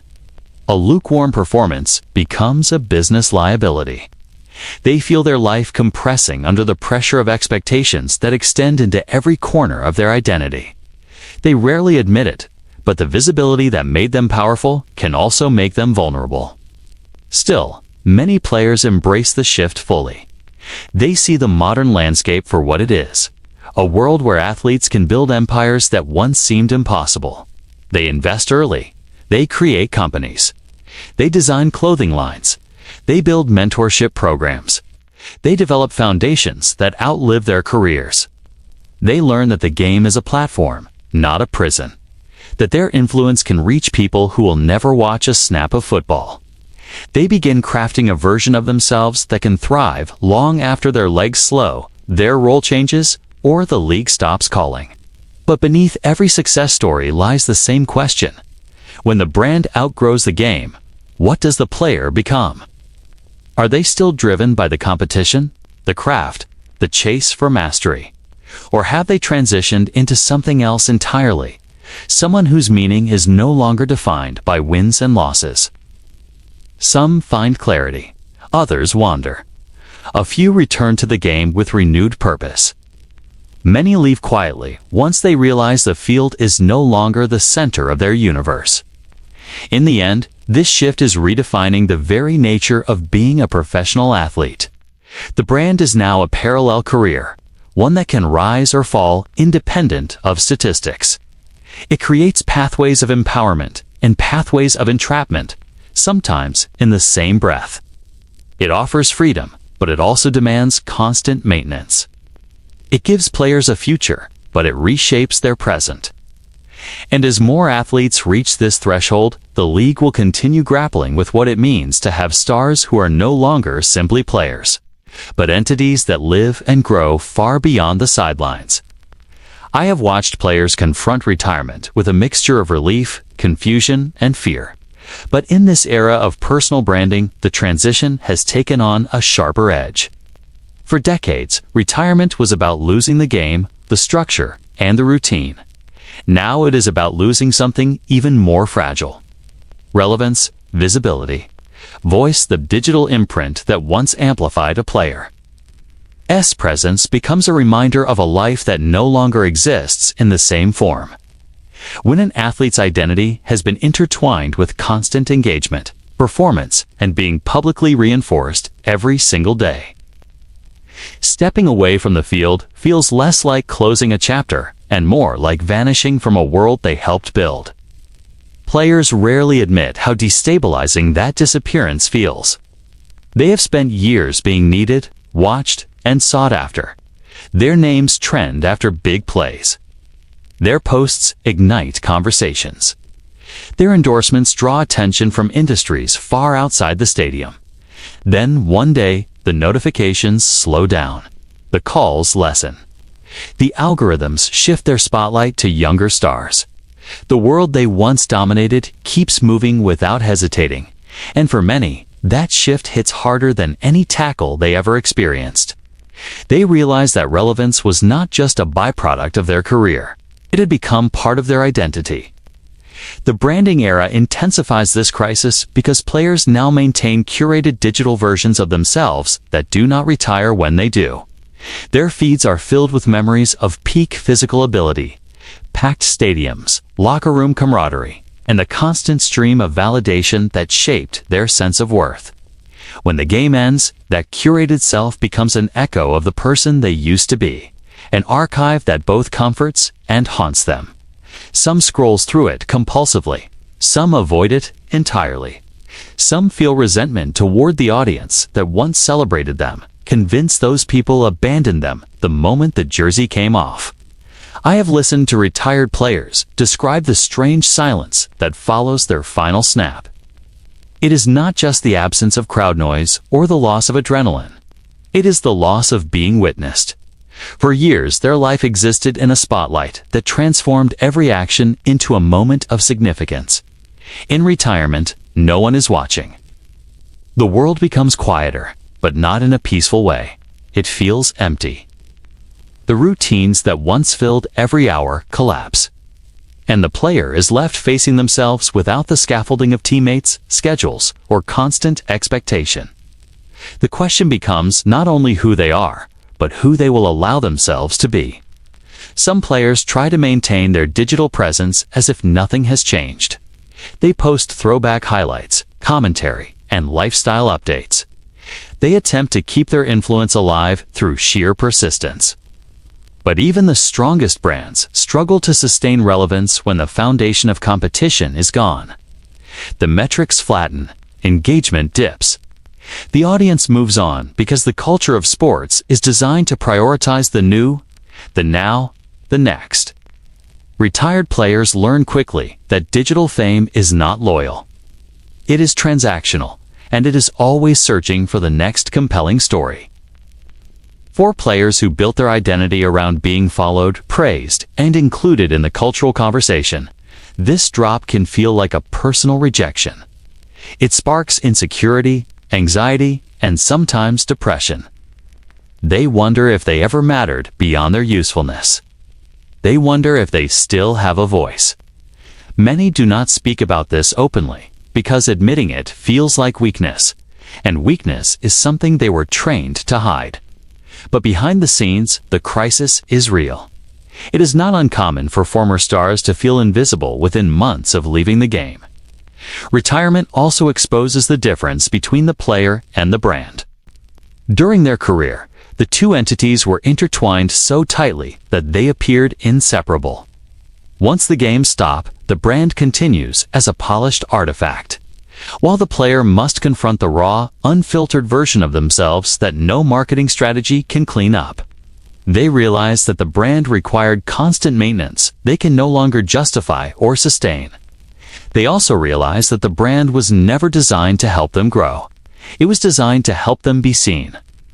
And being seen is not the same as being whole. This is why some former athletes reinvent themselves with purpose. They dive into business ventures, broadcasting, coaching, philanthropy, or entrepreneurial projects. They search for a new stage, a new arena in which they can feel valuable again. Some thrive in these pursuits, discovering passions they never had time to explore during their career. Others struggle to connect with anything that feels as meaningful as the game once did. They chase one venture after another, hoping something will replace the magnitude of their former life. But nothing quite replicates the singular clarity of competing at the highest level. The players who adapt best are often the ones who spent their careers building identities beyond their brand. They invested in relationships, skills, and personal growth that extended beyond the screen. They learned who they were without applause. They understood that visibility is temporary, even when it feels permanent. They step into retirement with a sense of continuity rather than collapse. Yet even these players experience moments of disorientation because leaving the league is more than leaving a job. It is leaving a world that shaped their adulthood, their aspirations, and their sense of possibility. The emotional battle is hardest for those who built massive digital footprints. These players are accustomed to reading thousands of opinions about themselves every week. Retirement forces them to confront silence, and silence can be more crushing than criticism. They miss the noise because the noise validated their existence. They miss the pressure because the pressure gave them direction. Without either, they feel suspended in a space that is too quiet, too undefined, and too reflective. They have to learn to build identity from within, rather than from feedback loops. Some eventually find peace, but not quickly. They go through frustration, denial, nostalgia, and self-doubt before reaching acceptance. They learn that their worth must be reconstructed from the inside. They learn that relevance is not the same as purpose. They learn that being unseen does not mean being unimportant. They come to understand that this phase of life requires a new kind of courage, one that does not involve physical sacrifice, but emotional honesty. The branding era has given athletes opportunities previous generations never imagined. But it has also magnified the darkness that follows the final whistle. Post-career identity is now a psychological frontier, one that players must navigate with guidance, humility, and a willingness to let go of the digital ghosts that once defined them.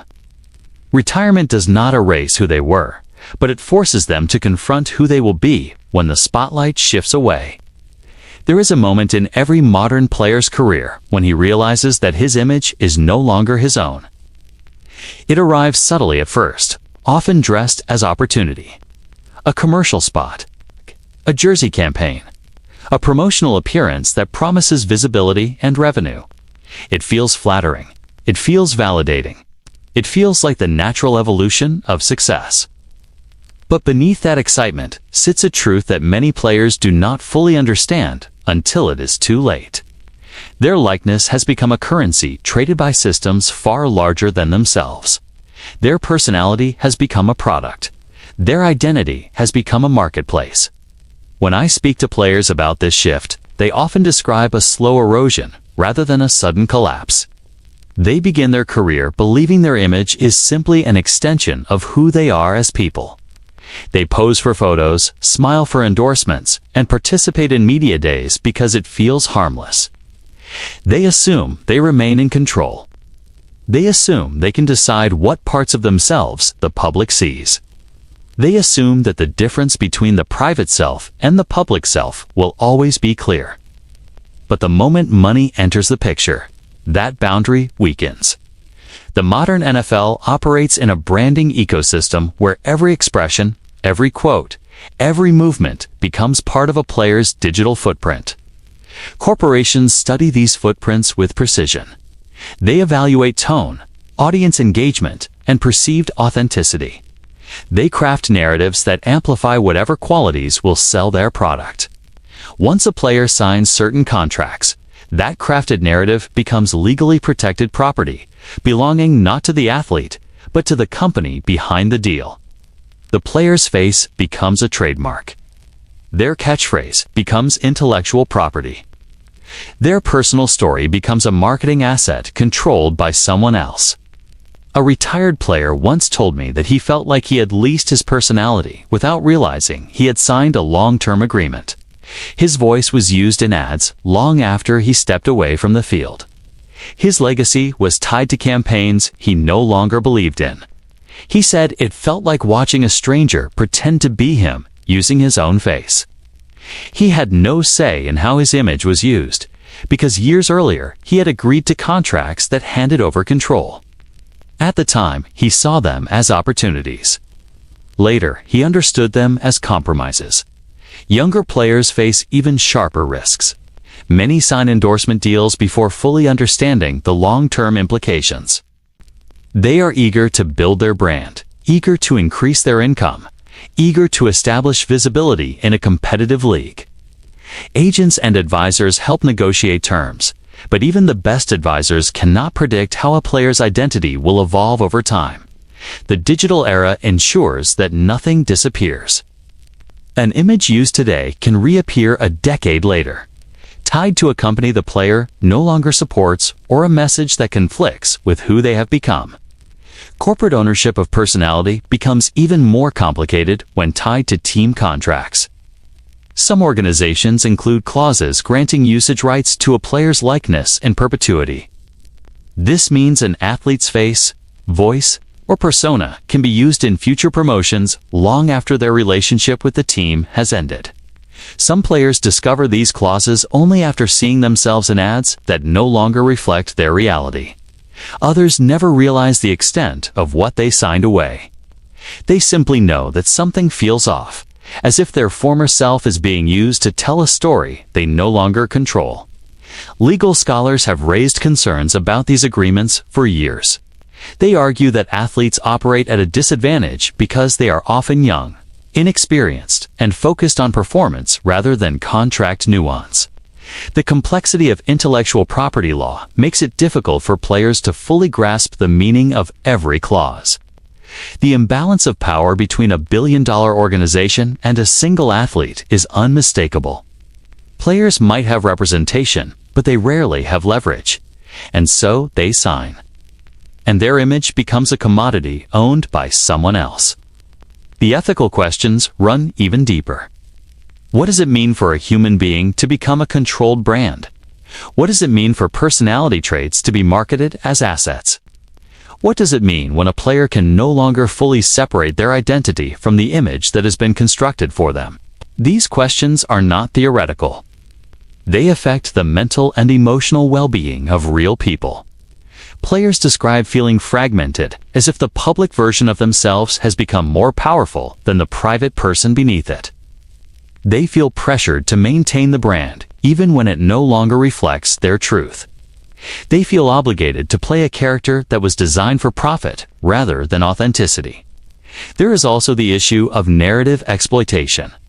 Some companies use players solely for their stories. Childhood adversity becomes marketing material. Personal tragedy becomes a branding tool. Moments of vulnerability become promotional language. These stories are framed in ways that benefit the company, not the athlete. They are edited into inspiration because inspiration sells. But the human being behind the story often feels exposed, misunderstood, or manipulated. They never intended for their pain to be packaged for public consumption. The digital age introduces another layer of exploitation. Artificial intelligence models can replicate voices and faces with alarming accuracy. Some retired athletes have already confronted situations where their likeness was used to promote products they never endorsed. The legal system is scrambling to keep up. Players fear losing even more control as technology advances. They ask who protects them when their face can be generated without consent. They ask how they defend their identity when copies can be created without their knowledge. They ask what ownership means in a world where digital replicas can outlive them. Behind closed doors, many athletes acknowledge that they feel like assets rather than individuals. They talk about smiling in commercials because smiling is part of the job. They talk about filming promotional content they do not believe in because the contract demands it. They talk about pushing boundaries of their own comfort because the brand requires a consistent persona. They talk about feeling observed, evaluated, and analyzed at all times. They understand the power of visibility, but they also understand the price they pay for it. And yet, there is no turning back. The modern NFL thrives on branding. Teams rely on it for revenue. Companies rely on it for advertisement. Fans rely on it for connection. Players rely on it for opportunity. But within this massive ecosystem lies a truth that rarely gets spoken aloud. A player can lose control of his image long before he realizes it. He can wake up one morning and feel like his likeness belongs to everyone but himself. He can look at his own reflection and feel like he is negotiating with a version of himself that was created for other people's benefit. This is the quiet cost of fame in an era where image is currency. The player becomes an icon. The icon becomes a product. The product becomes property. And somewhere along the line, the human being at the center of it all begins to wonder if he ever truly owned anything at all. The future of player branding is not arriving quietly. It is advancing with a speed that even the most forward-thinking athletes struggle to comprehend. Artificial intelligence, digital cloning, and virtual identity systems are rewriting the rules of fame and ownership. Many players look toward this new landscape with hope because it promises autonomy and global reach. Others look toward it with fear because it threatens to detach their likeness from their physical selves entirely. What is certain is that the next era of player branding will challenge everything we know about identity, protection, and agency. When I speak to athletes about emerging technologies, I notice a particular shift in tone. At first, they speak with enthusiasm. They imagine interactive digital experiences that bring fans closer. They imagine being able to appear in multiple places at once through virtual doubles. They imagine opportunities that transcend physical limitations. But when the conversation deepens, the excitement gives way to uncertainty. They begin to question what it means to exist in a world where a version of themselves can be created without their presence. They wonder how many copies of themselves might exist decades from now, and who will own them. AI-generated likenesses have already entered the entertainment world with unnerving realism. Deepfakes can mimic a player's voice and expressions with precision. Digital doubles can perform movements the athlete never made. Virtual avatars can speak on their behalf. For creators and marketers, these technologies open endless possibilities. For athletes, they open a door that cannot be closed. Once a digital version of a player exists, that version becomes vulnerable to manipulation. Companies can generate content without waiting for the athlete's approval. Unauthorized creators can manufacture footage that looks authentic. Fans can no longer trust what they see, and players can no longer guarantee the integrity of their image. Some experts believe athletes will eventually need specialized legal teams dedicated entirely to digital identity protection. They warn that the value of a player's likeness may one day exceed the value of their on-field performance. In this scenario, the greatest threat to an athlete's brand will not be injury or scandal, but digital theft. The idea of personal image security will expand far beyond trademark and copyright. It will include biometric authenticity, voice analysis, and real-time verification tools. Players will need to defend themselves from digital impersonation the same way they once defended themselves from reckless hits on the field. There is also the question of consent. A player may choose to allow a company to create a sanctioned digital clone of their likeness for commercials or interactive experiences. But that consent must be explicit and tightly controlled. Without clear boundaries, a clone can easily become a runaway asset. A company could use the digital copy long after the agreement ends. They could place the avatar in contexts the player never approved. They could reshape the athlete's personality in ways that feel unnatural or harmful. Some players fear that once a digital double exists, it will become difficult to prevent it from resurfacing across platforms long after their career has ended. This concern becomes even more pronounced for retired athletes.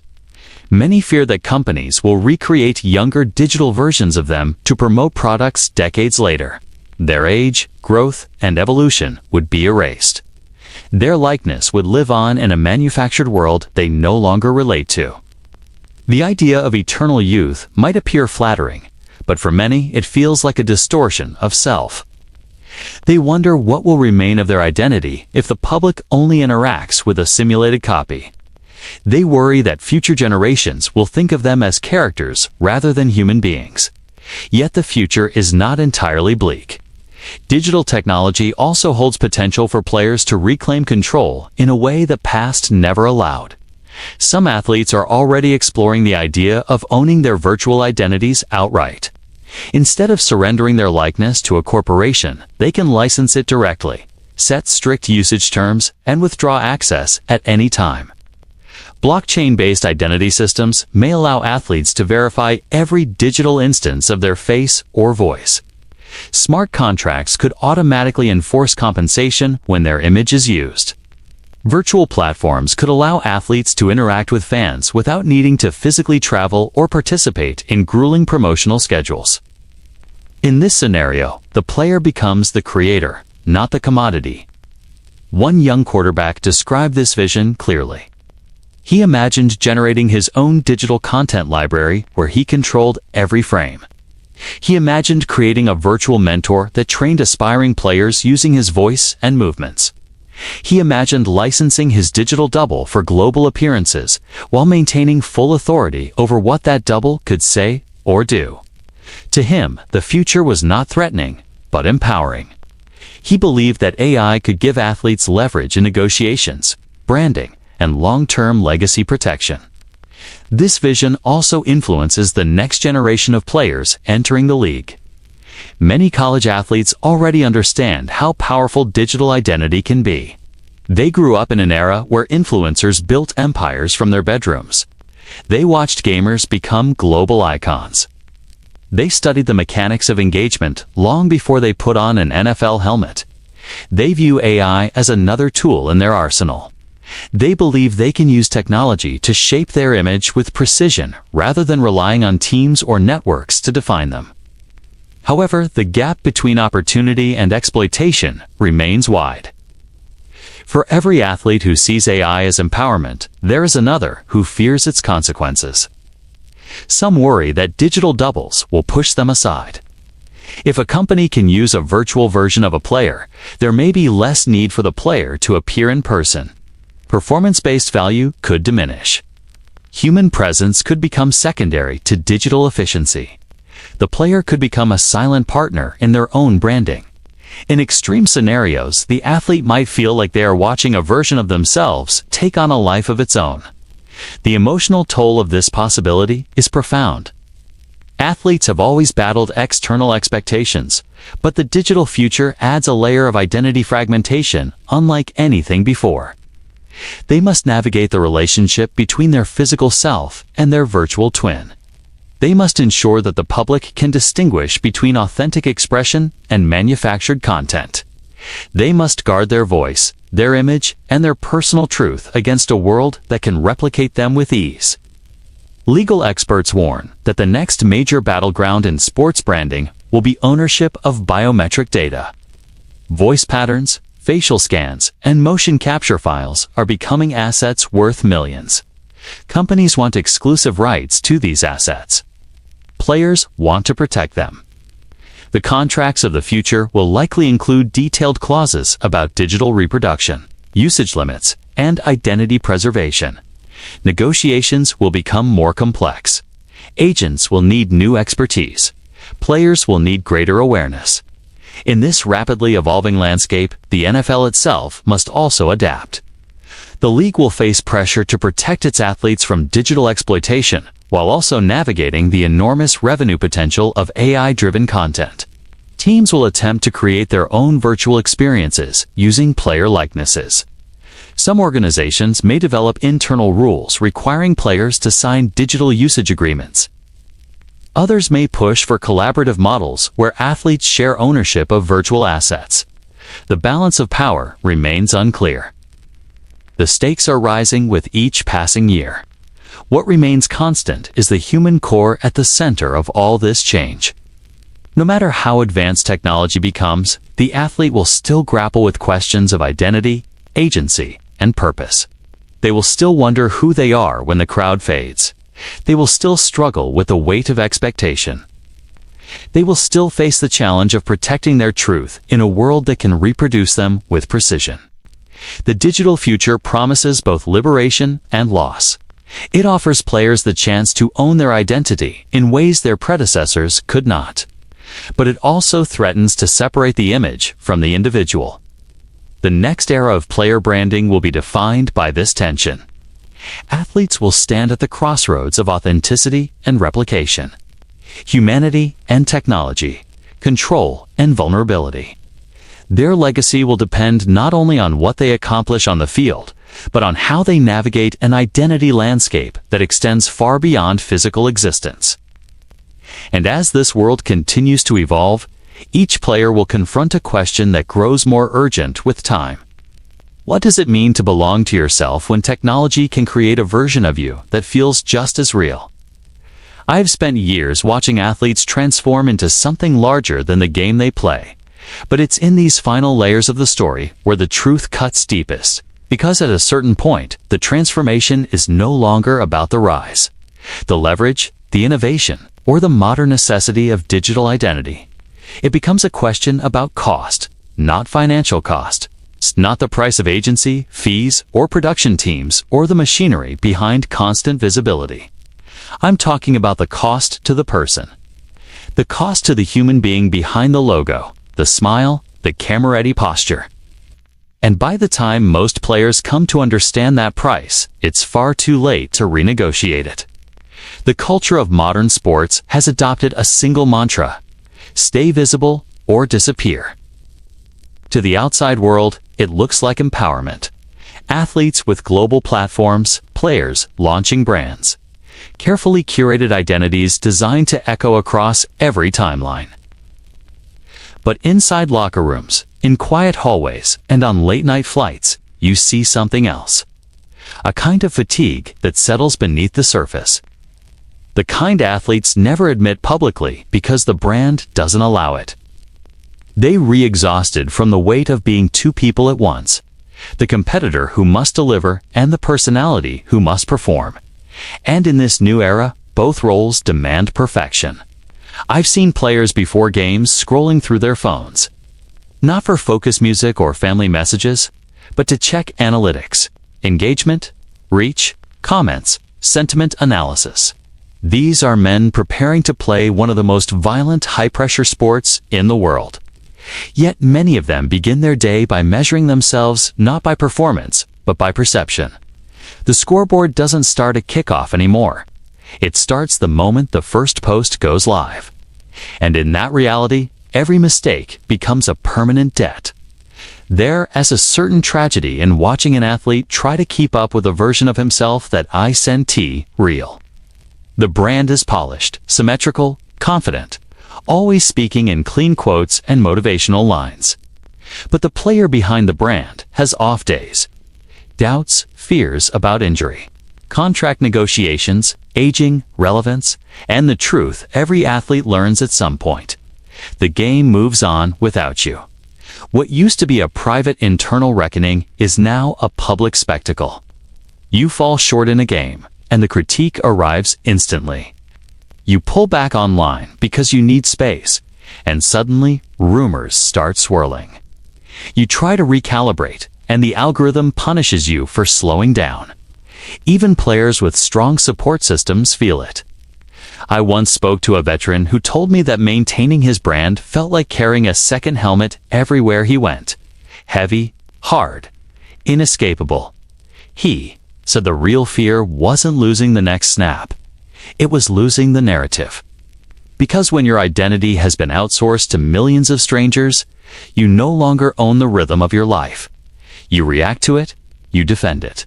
You perform it, and over time, you become it.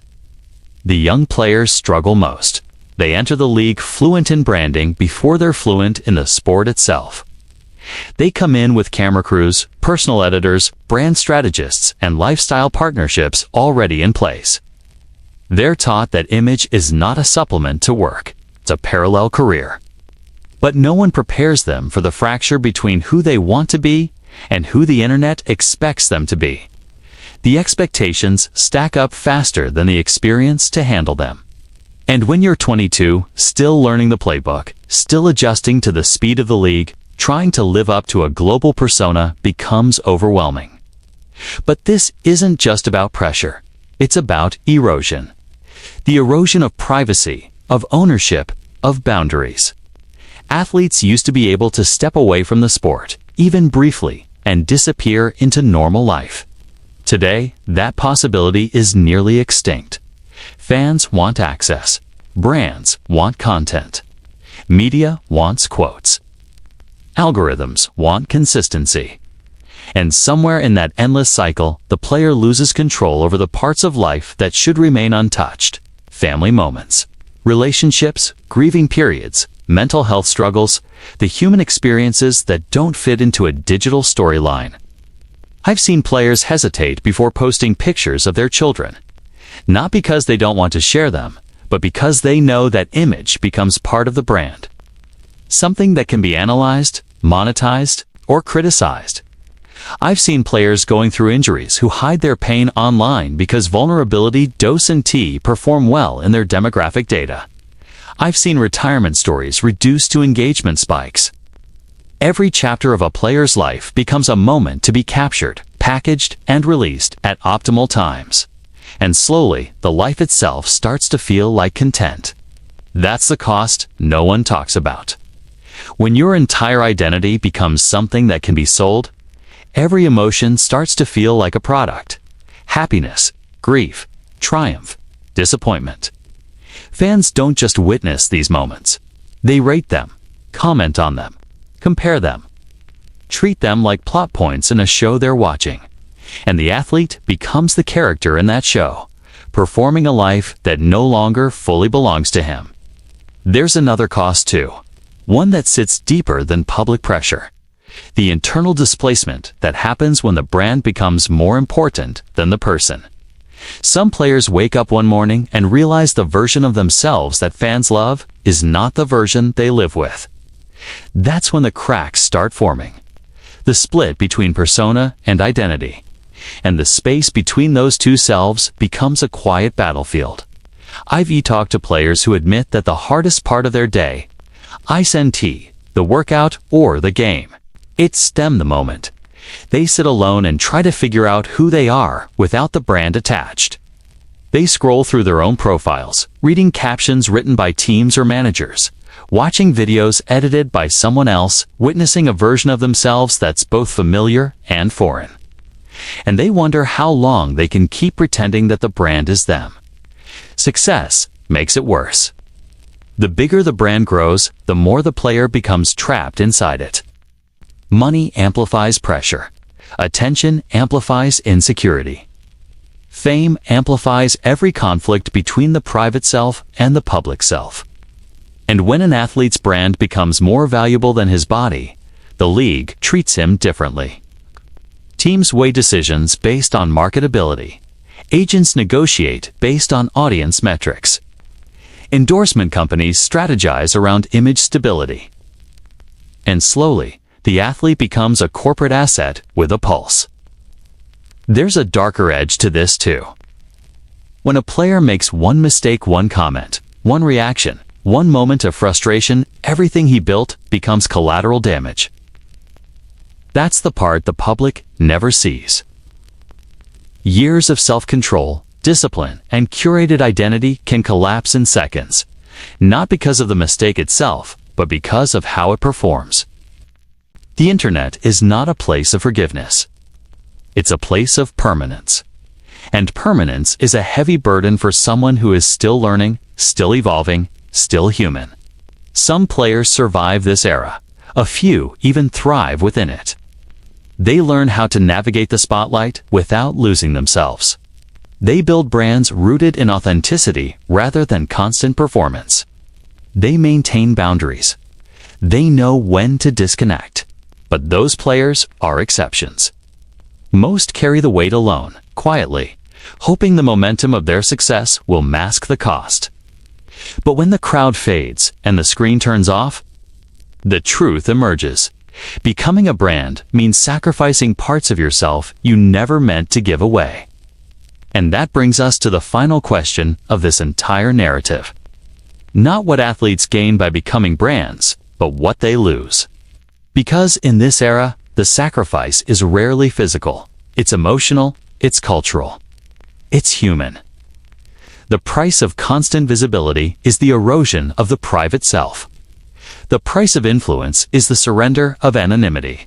The price of branding is the loss of quiet, uncelebrated moments that once define life beyond the game. This is the final setup before the closing reflection.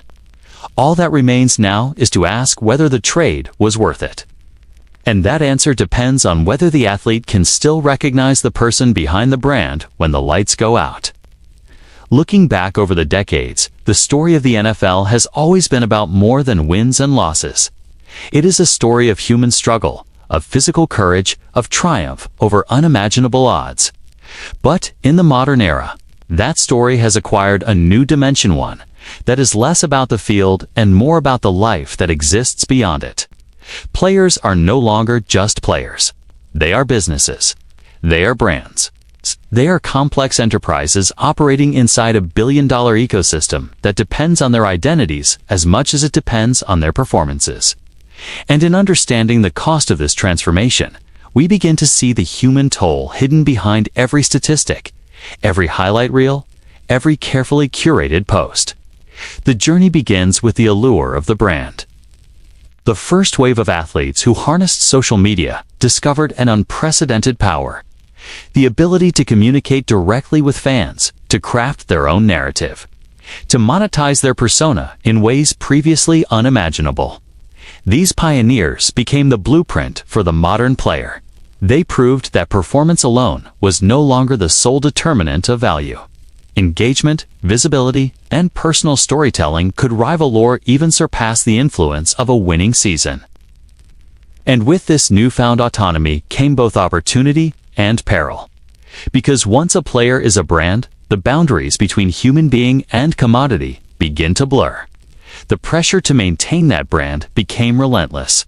Algorithms decide relevance. Fans demand authenticity, yet scrutinize every move. Endorsements multiply expectations.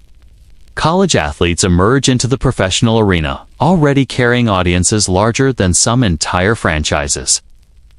Every post, every appearance, every interview becomes a calculated moment. The labor behind this visibility is unseen but immense. Agents, personal managers, PR teams, legal advisors all work in concert to maintain a persona that can generate revenue, influence perception, and preserve marketability. And through it all, the athlete must navigate the emotional cost of living inside a public identity that is both curated and consuming. The psychological implications are significant. Mistakes become magnified. Silence becomes suspicious. Vulnerability becomes a liability.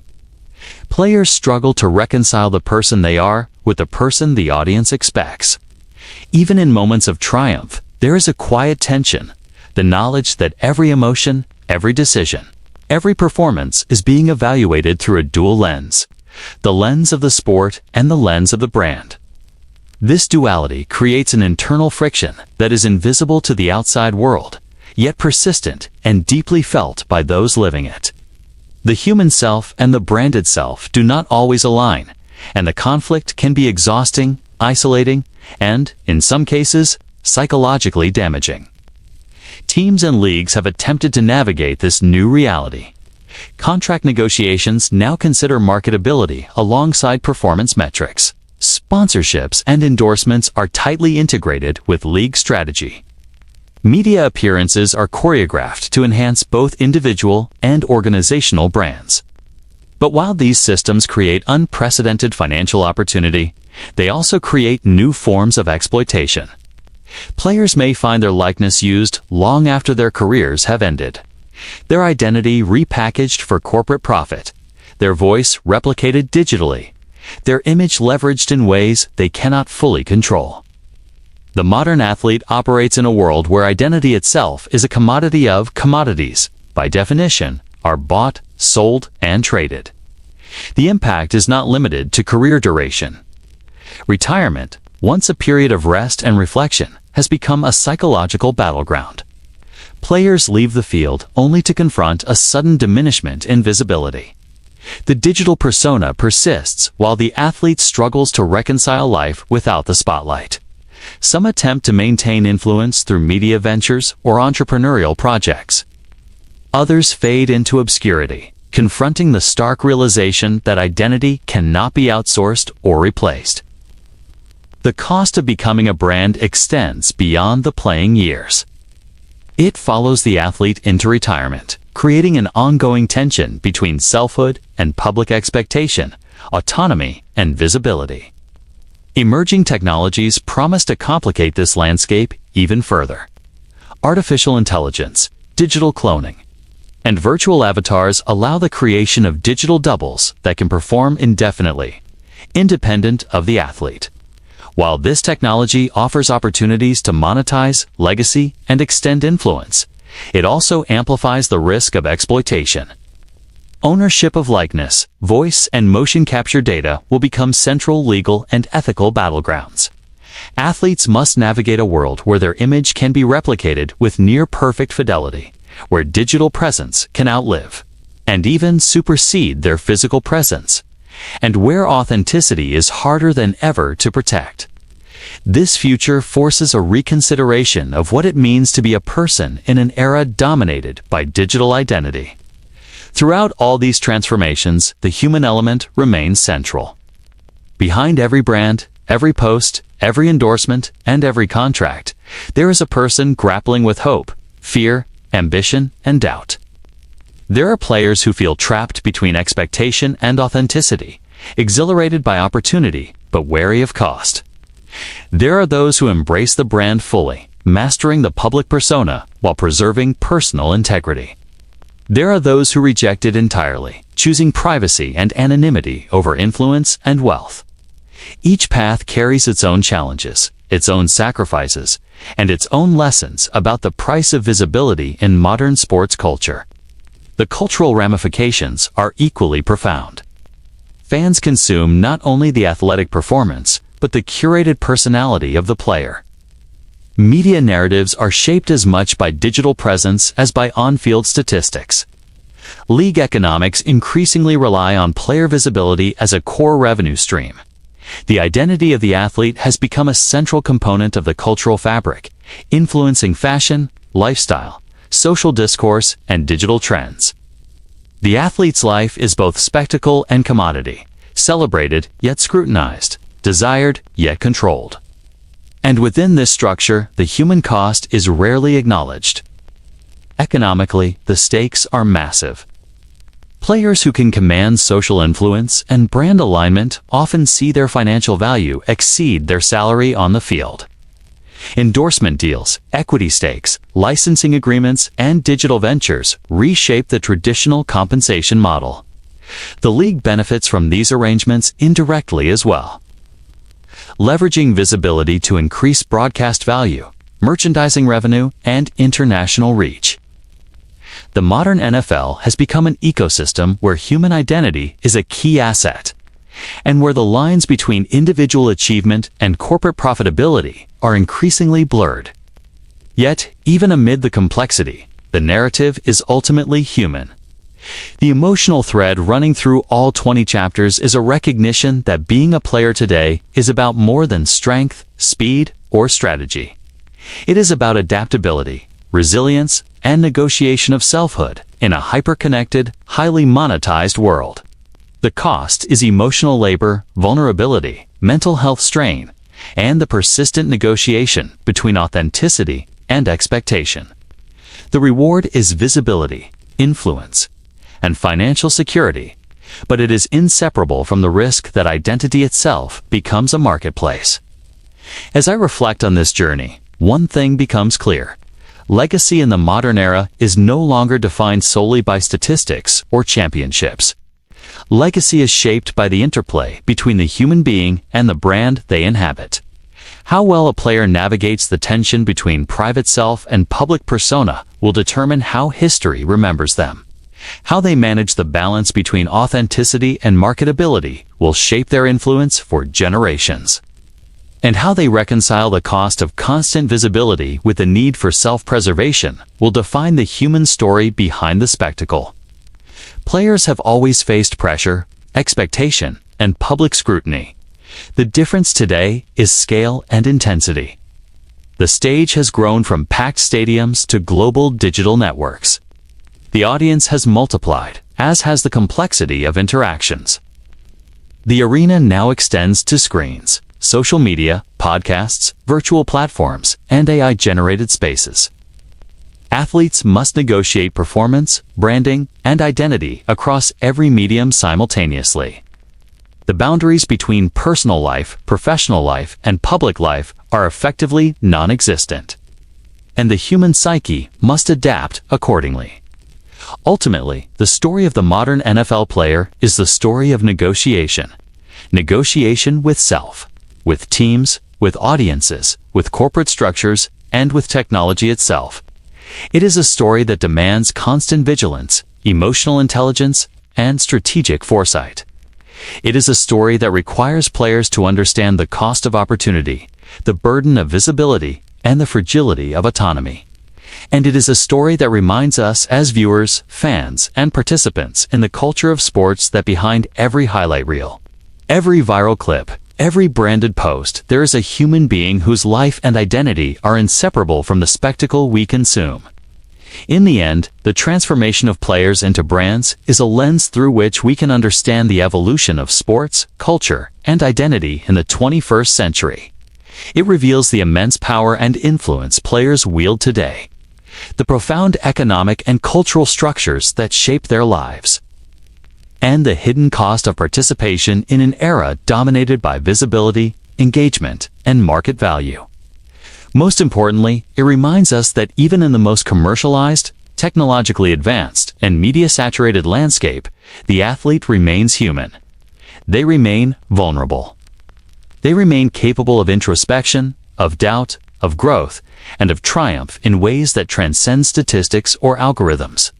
The lessons extend beyond the field. They touch on questions of identity, ownership, and humanity in an era where technology and culture can amplify and commodify a person's presence.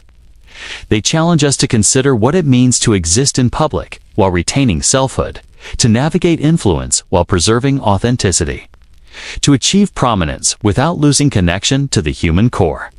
The story of the modern NFL player is, at its heart, a story about this delicate balance, a balance between opportunity and cost, between exposure and integrity, and between legacy and the self. And perhaps the most profound truth of all is that while players may now operate as businesses, while their image may be monetized, and their persona analyzed behind the brand, there remains a person capable of reflection, choice, and reclamation.